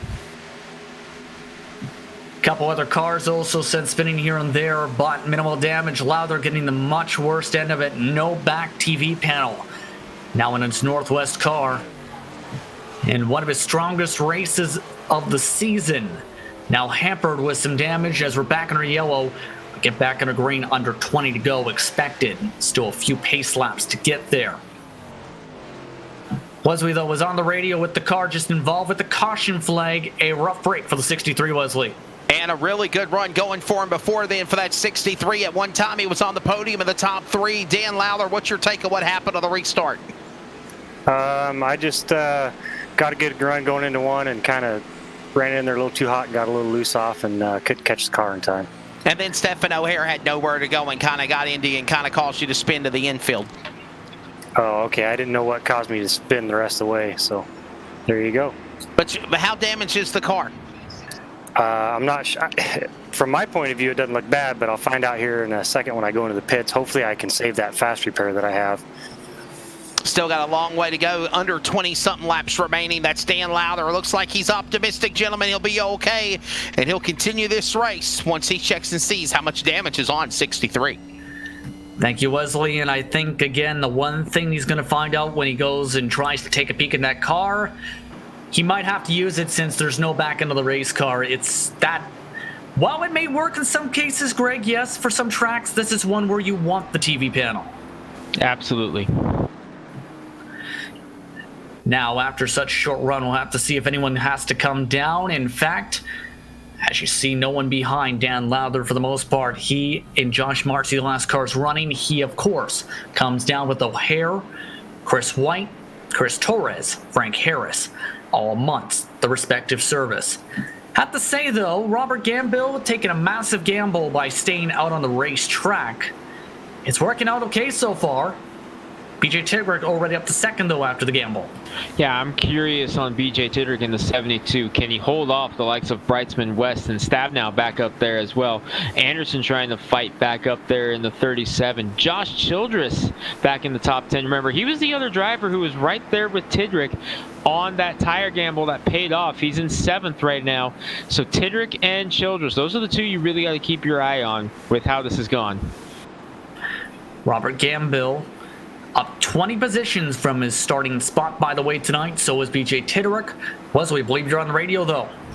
I am, actually. I was just getting ready to send you the poke there to let you know I have him. And he's on the radio communications. Robert Gamble. Strategy, good car. What's your take here at Pocono, trying to look for that first win of the Northwest iRacing Cup Series 54? Yeah, pit strategy. We had just pitted 2 laps before that first caution came out. So stay out. See what happens. So you really don't feel like within the last, 5-6 laps you might have on the other drivers that you still have fresh tires and a good car? I think so. I think we got something for them. I think we've been I put a lot of laps in practice into this track, so we'll just run it out and see if we can stay up here. By the way, a lot of cars were struggling. You're one of those cars that I really didn't see have a lot of technical issues, suspension handling. You said you've really practiced hard. Do you feel like you might have a one-up on everybody since you've been contended strong all day? Yeah, we'll see. I know me and James Vining put a lot of laps in here, and so I really appreciate all the help he's given me getting around this place. So, yeah, just see what happens. There you go. And speaking of James Vining, gentlemen, he got himself a top 3 a couple of weeks ago. That was like a big win for the Catman driver to the Catman broadcaster of Greg Rentz. Justin, that's Robert Gamble, ready to gamble here at Pocono. Thank you very much, and those puns continue to roll on in. By the way, these are his first led laps in the Cup Series this season in 3 starts. His best finish being inside the top 20. Some of the short tracks early this season. 1 to go signal this time by Greg. Your thoughts here as we get ready to restart with now 19 to go from Pocono. Is this the last restart of the day, Justin? This is what's on everybody's mind. If we get a couple more cautions, do you think we have seen the last pit stops also? I don't think we've seen the last pit stops if this thing has a couple more cautions here. I mean, possibly, especially when, yes, it's a track with a lot of tire wear, but at the same time, you kind of need laps for the tires to matter, don't you think? Yeah, you'd think about it, but with just a few laps eaten up, we've seen what it can do with just a couple laps difference. Maybe it'd be worth it to take tires if we get another caution in, say, 3 or 4 laps. Yeah, the interesting part is when we get to about 10 to go or 5 to go. What drivers elect to do with that mark if we continue to have cautions, precautions. Your top 10, Gambill, BJ Tidrick, Vining Brightsman, Dan West Jr., Jeff Stabnow, Josh Childress, Anderson, Devin West, and Carl Burke, who is still somehow making 2 tires work at Pocono of all places. Here we go again. 3 start box, green flags out. Gamble leading the way in the 54s. They cross the stripe. Look at Brightsman getting right up on the back bumper of Tidrick here. down the front stretch towards turn number 1. Gamble able to get up in front of Tidrick here as Vining to the inside for second. The Catman trying to get inside, and Tidrick bobble, look out! Up in the bumps he goes, up in the wall he goes. Still no caution as he's kept it straight. Tough break for Tidrick. His luck is now dried up while Dan West Jr. is going for P2 on James Vining up the road. Stay green. Tidrick goes from second to the tail end there as West restarted in 5th on that one, and he is trying to get up there to take the lead away from Gamble, bringing Brightsman with him to the inside of Vining. And just like that, BJ Tidrick looked like he had put himself in position to capitalize, and it's not going to work out tonight for the 72. Race lead is on. Dan West Jr. with a great run off the corner. Now to the inside of Robert Gamble.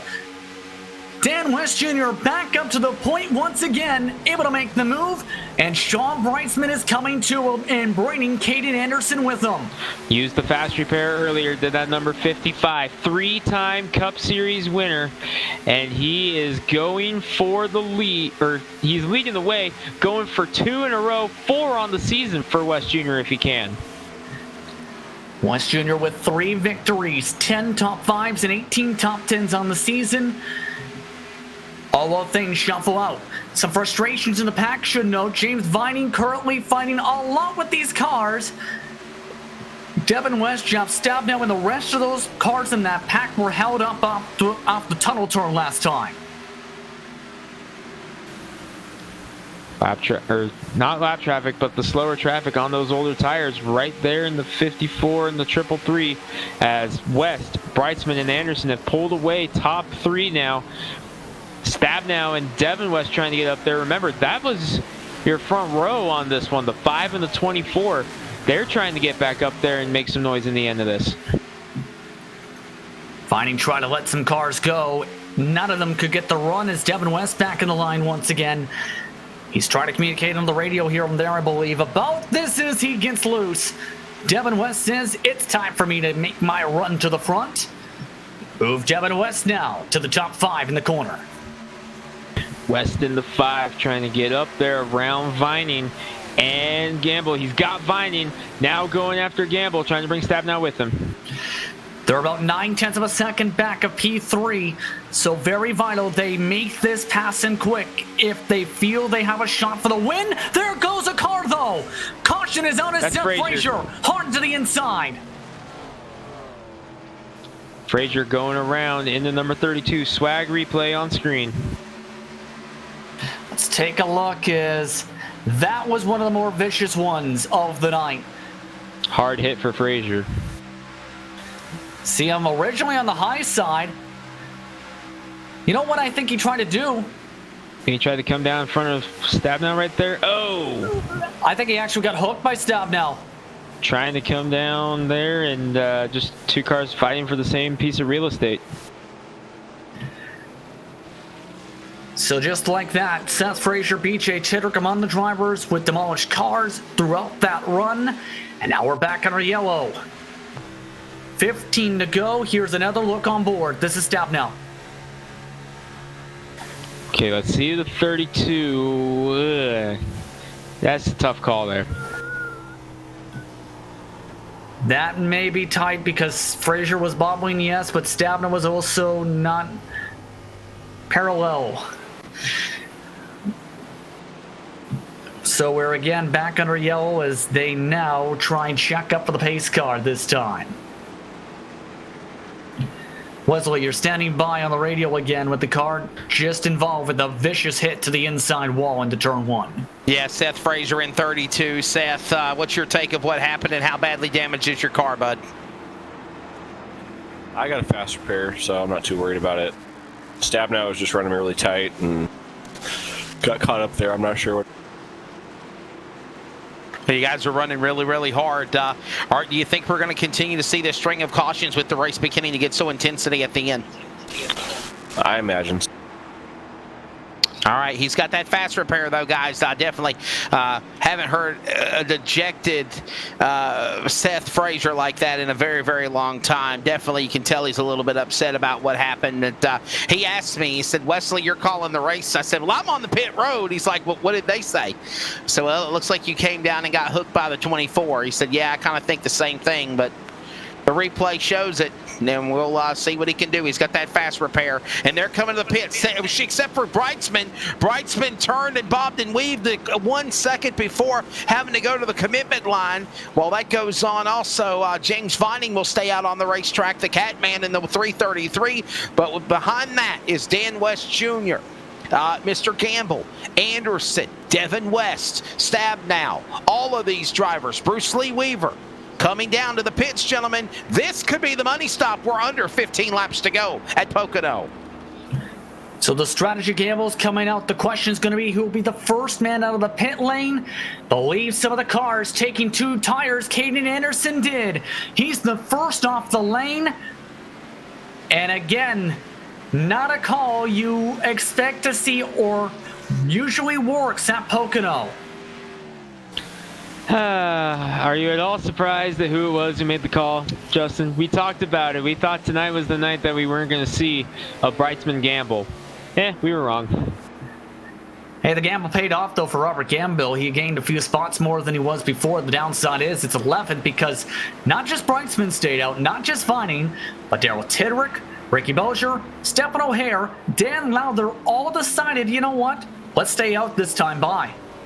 Lowther and Daryl Tidrick, remember, our teammates as well, BJ, in the number 72. The good news for BJ is he stayed out there under that green flag. I think he was able to use a fast repair here.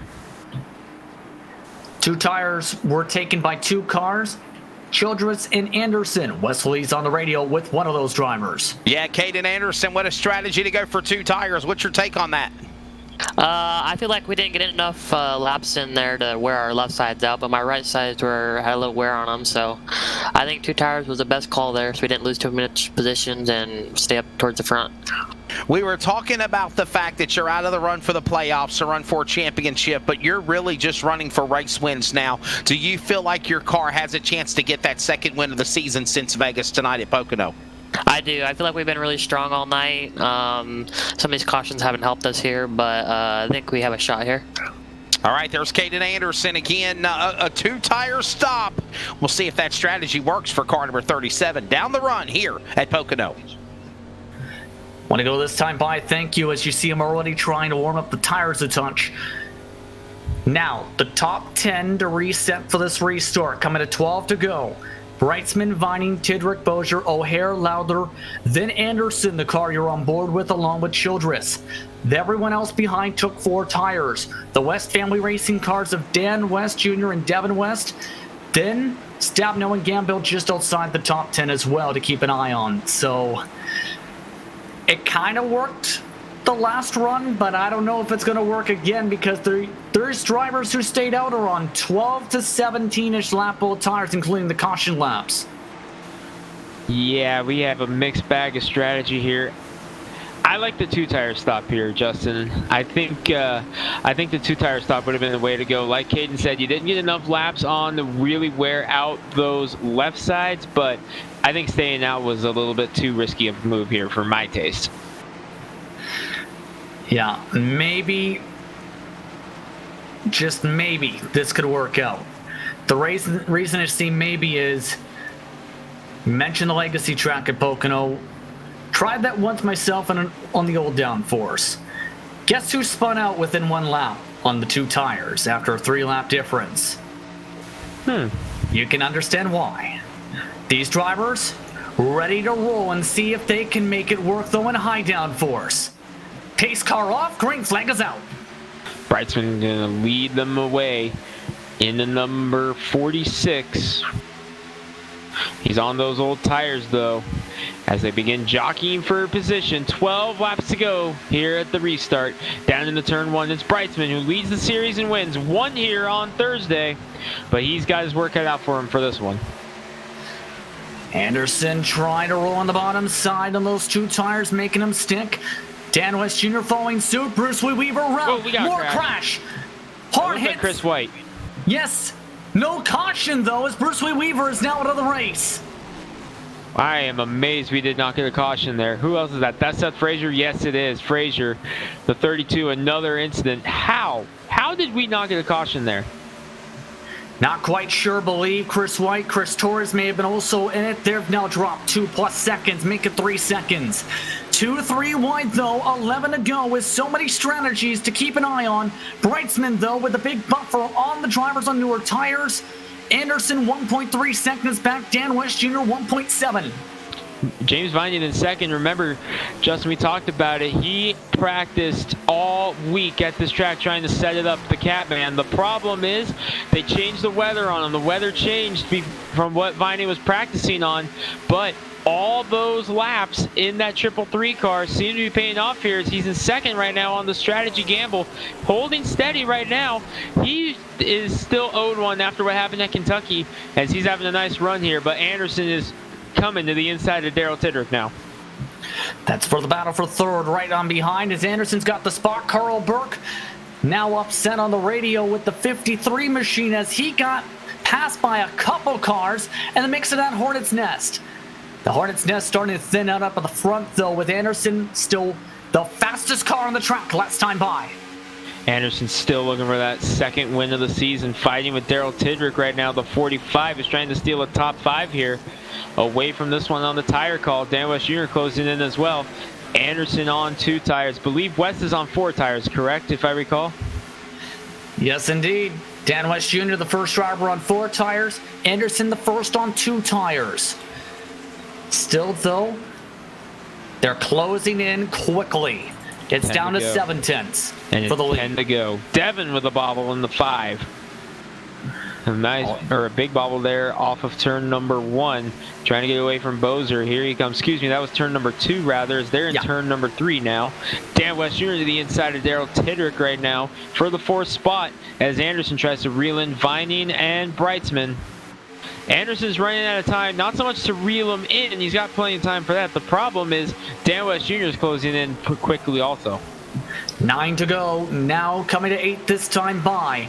Anderson just set the fastest lap of the race, a 53.087.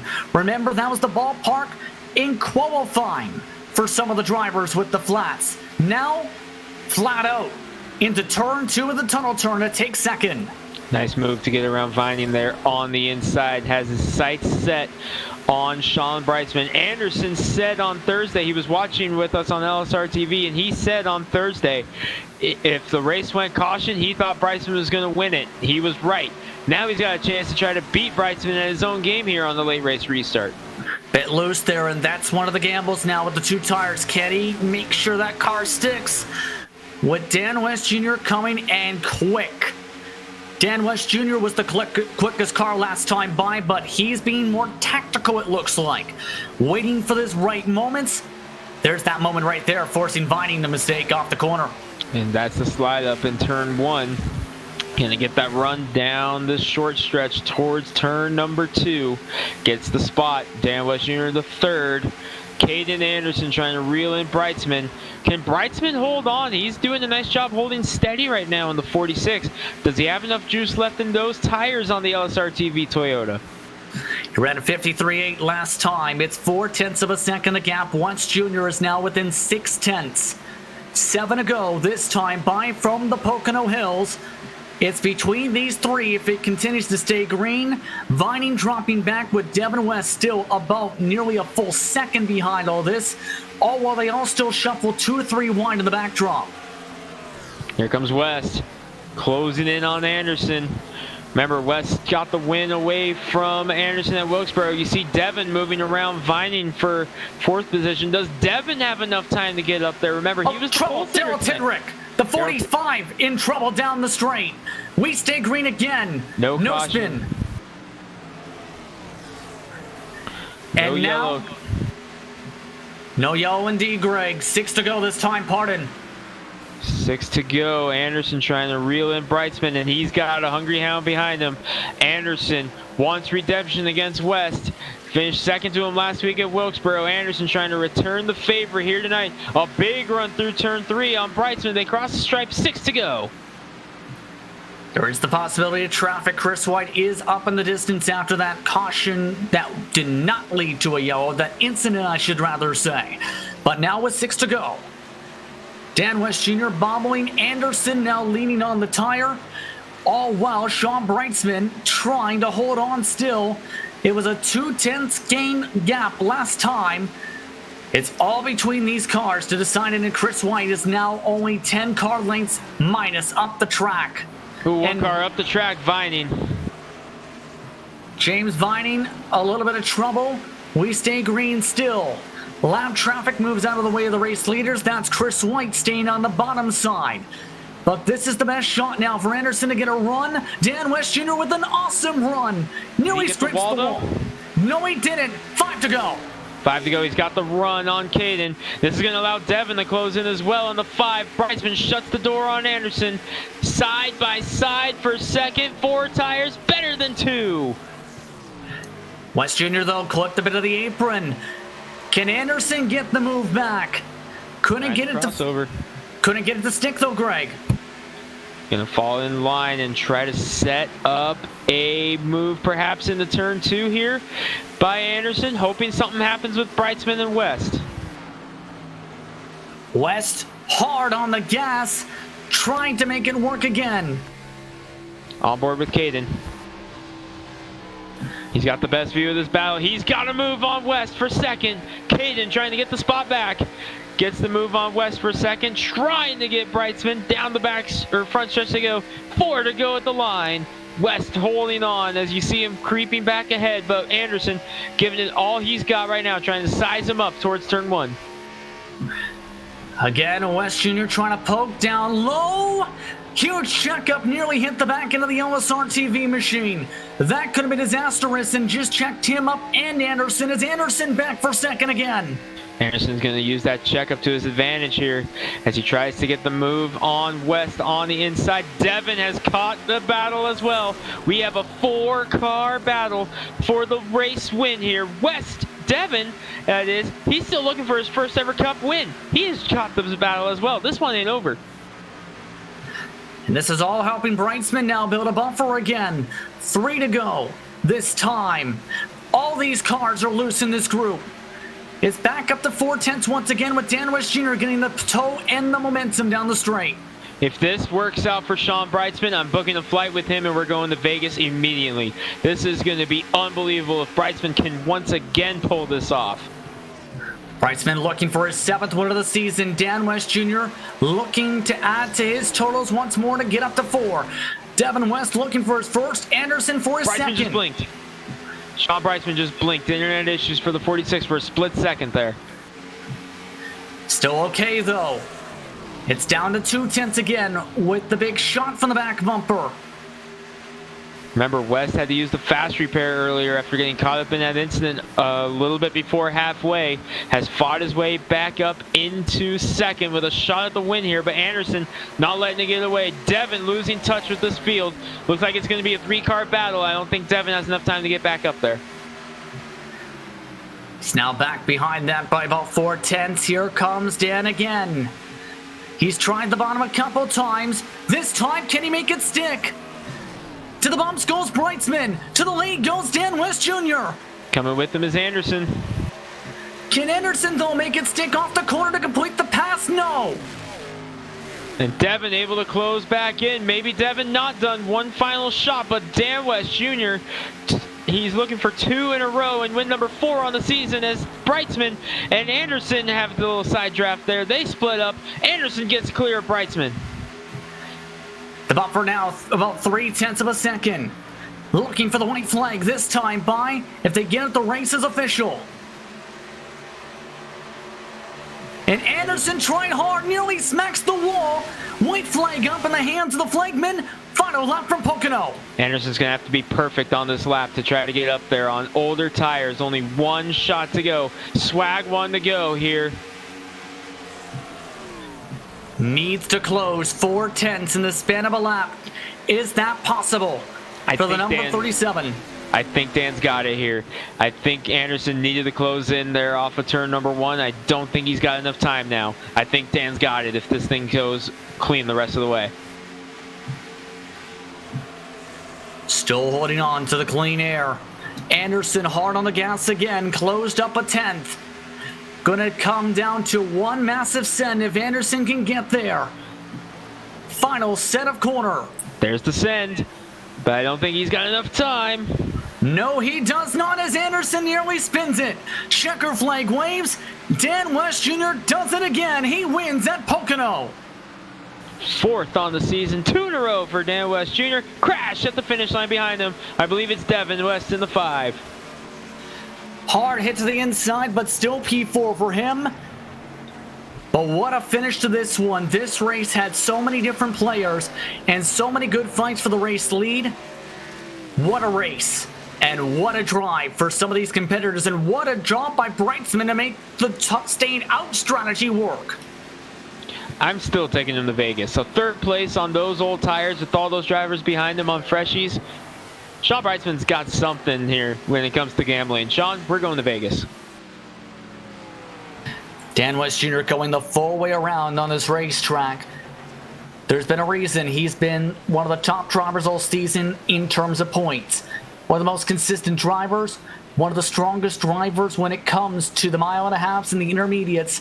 And now, back-to-back North Wilkesboro short track and a unique intermediate in Pocono.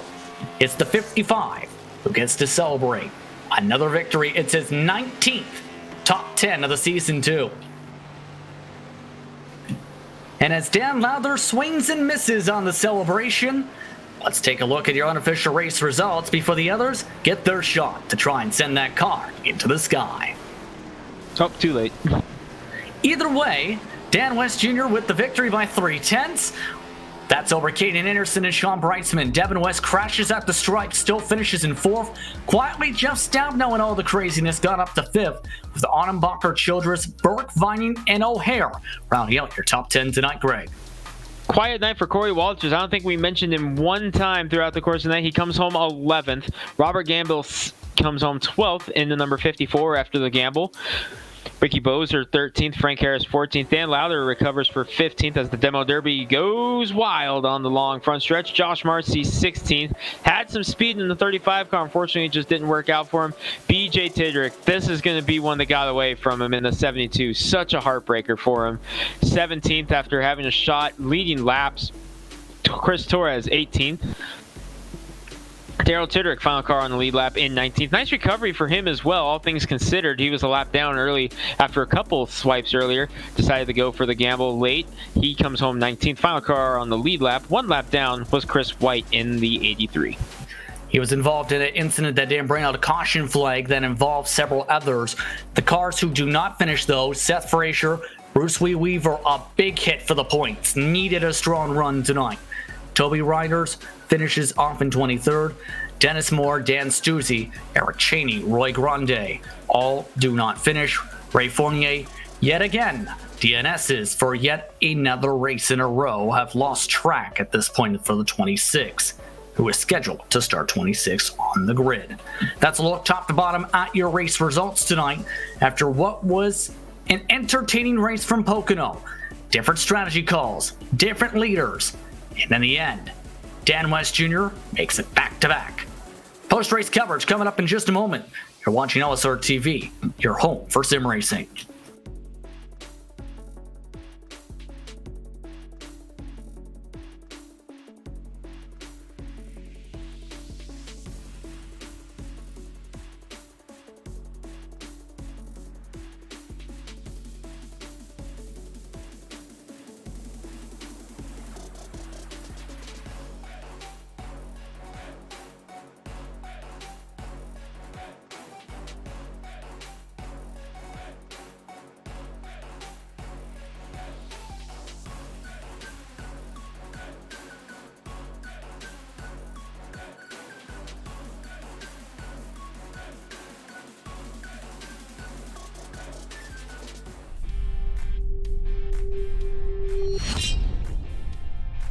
Welcome everyone to the Clan Wars post-race show. Clan Wars, the official communication partner of LSR TV.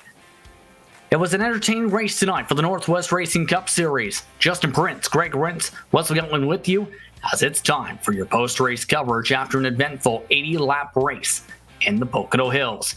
Wesley Gatling standing by with your third-place finisher who tried to get a strategy call to work and nearly got it to pay off. It's Sean Breitzman with Wesley. Yeah, Sean Breitzman, another gamble, if you will. 2-tire stop, everything, whatever it takes, I guess, in the Northwest iRacing Cup Series down the end of the run. You so close come to picking up this win. What's your take of finishing third tonight? Oh, it feels great to finish third. Obviously, 2 more steps would have been a lot better, but for the call, staying out there and running on 2 or 3 lap old tires to hold those guys off for as long as I did, I'm pretty happy to hear to wind up third and not on the record. So everybody, for the most part, was struggling. That was the biggest stories I was getting when I was strolling up and down virtual pit road, talking to the different teams, talking to the different drivers like yourself, even you, Sean. You said, man, I don't know what we're going to have tonight with everybody handling setup and how the car was at the beginning. How do you feel the transition turned for the end of the race for you to finish third? I mean, overall, the car felt good. Obviously, it was loose, kind of to start, but it was a real manageable loose. So overall, it was great from the start. I just kind of was riding around trying to get as many positions as I could, and then that nice long run, it kind of set me up for a good chance at the win, especially with Caden kind of messing up there in the pits. And then cautions breed cautions. So we were just trying to keep our strategy. We're in the playoffs, trying to get another win, and figured that might have been the way to do it. A really good run is that we are closer and closer, less than 30 days to the start of the playoffs. A good run for you for third. Real quickly, thank your sponsors on that number 46, and we'll see you next week. Or actually, we'll see you in 2 weeks. I got to thank LSR TV for sponsoring the Toyota Camry here. Got to thank Central Welding Supply, and of course, as always, everybody here at the Northwest Racing Series for showing up for the Cup Series and the Truck Series, putting on good shows. And again, thank you to all the broadcasters as well for putting in time and giving us something great to watch when we're free. Thank you, Sean. Sean Breitzman, the 46 machine. He'll finish third here tonight. And remember, the series is off next Monday, and we come back for the road course at Daytona, the next event. Should be a good one. He'll finish third. Sean Breitzman, Justin Prince. Thank you very much, Wesley. Second place, what could have been, it's Caden Anderson in P2. He's with Greg. And Caden, I loved the 2-tire call, man. It almost worked out for you, battling it out there with Dan West Jr. and Sean Breitzman at the end. Tell us about that battle with Breitzman at the end, because you were trying everything you could to try to get around him. Yeah, I just couldn't get around him there, and then Dan caught up, and we were racing side by side, and I realized, oh crap, we have 2 laps, and Sean was starting to pull away, so I decided to back off and draft Dan so we can catch back up to him, and hopefully we could got by him. Obviously we did, but I didn't get the win. Last week at what was that track? God, I can't even think.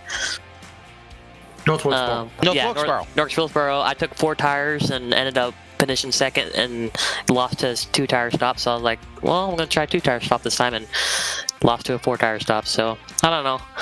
It's just tired of getting these second places, but good win, Dan.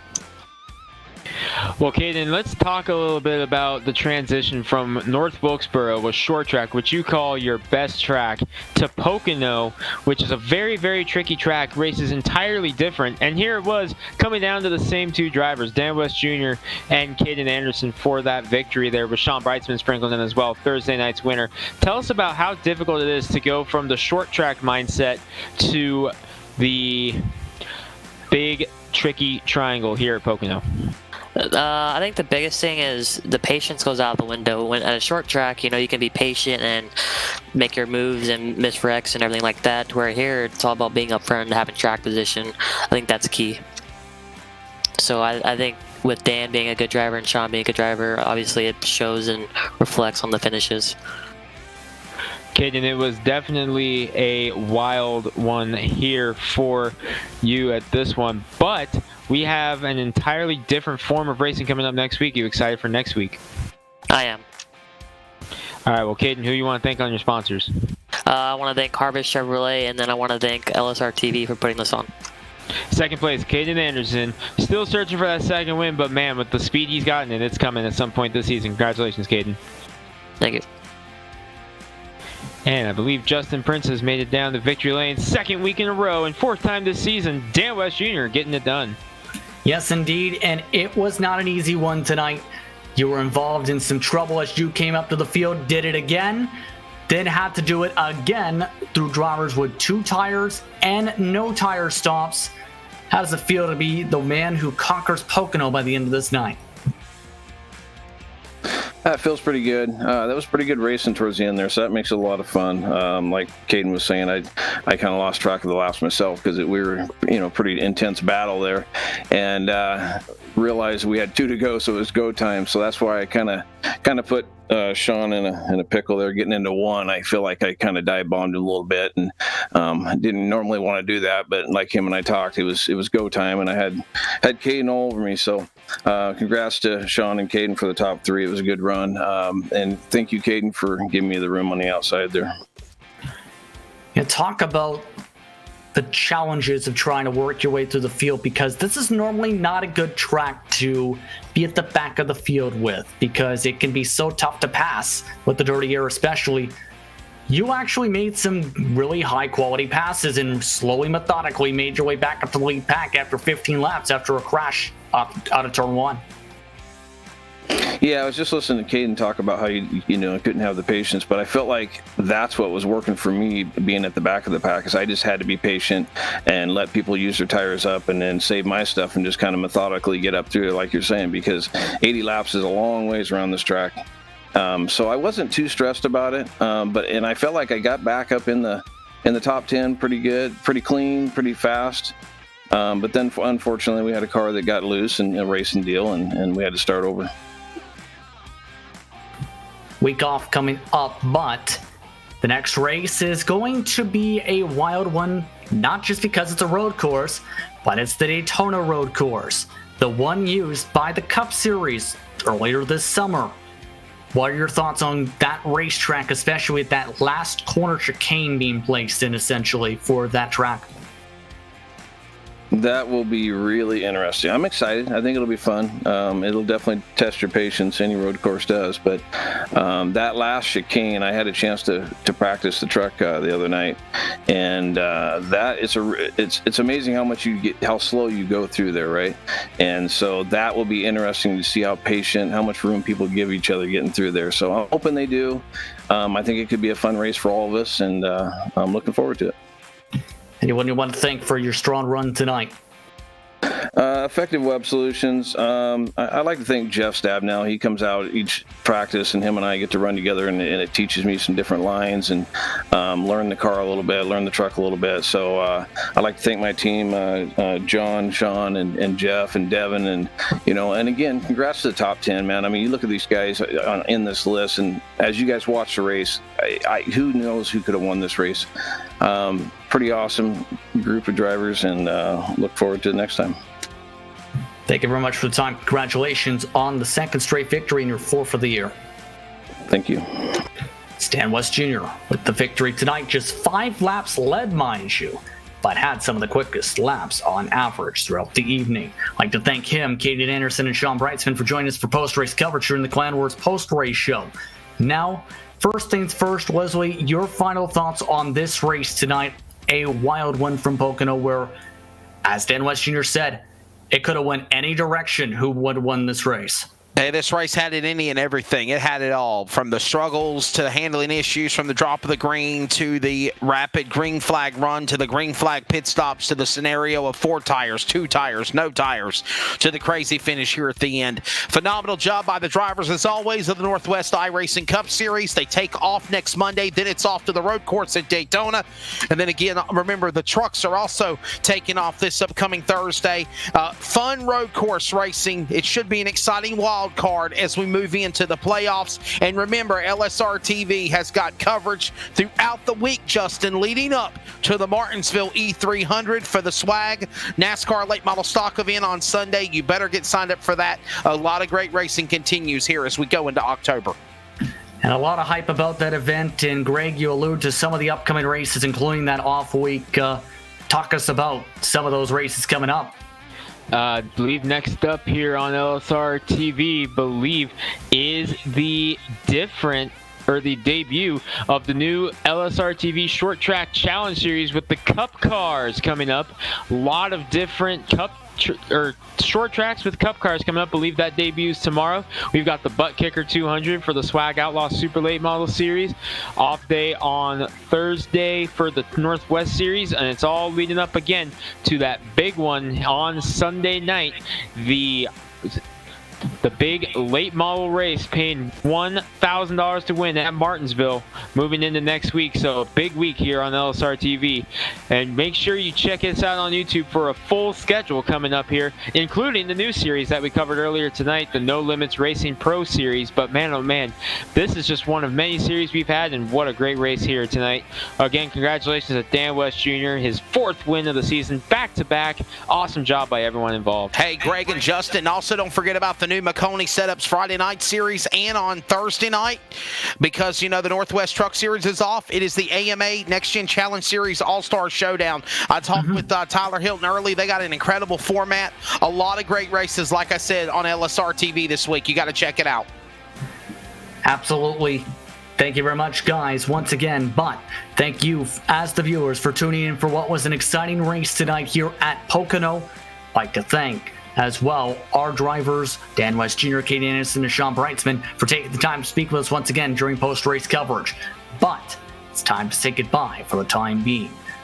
For my broadcast partners, Wesley Owen and Greg Rentz, for our producer, Charles Wooden, I'm Justin Prince, saying so long and enjoy the rest of your night. This has been coverage of the Northwest Racing Cup Series on LSR TV, your home for sim racing. This broadcast is the copyrighted work of LSR TV and may not be rebroadcast, retranslated, or used in any form without the express written consent of 52 Media LLC and iRacing.com Motorsports Simulations. LSR TV would like to thank you for your support, and we hope you enjoyed tonight's broadcast.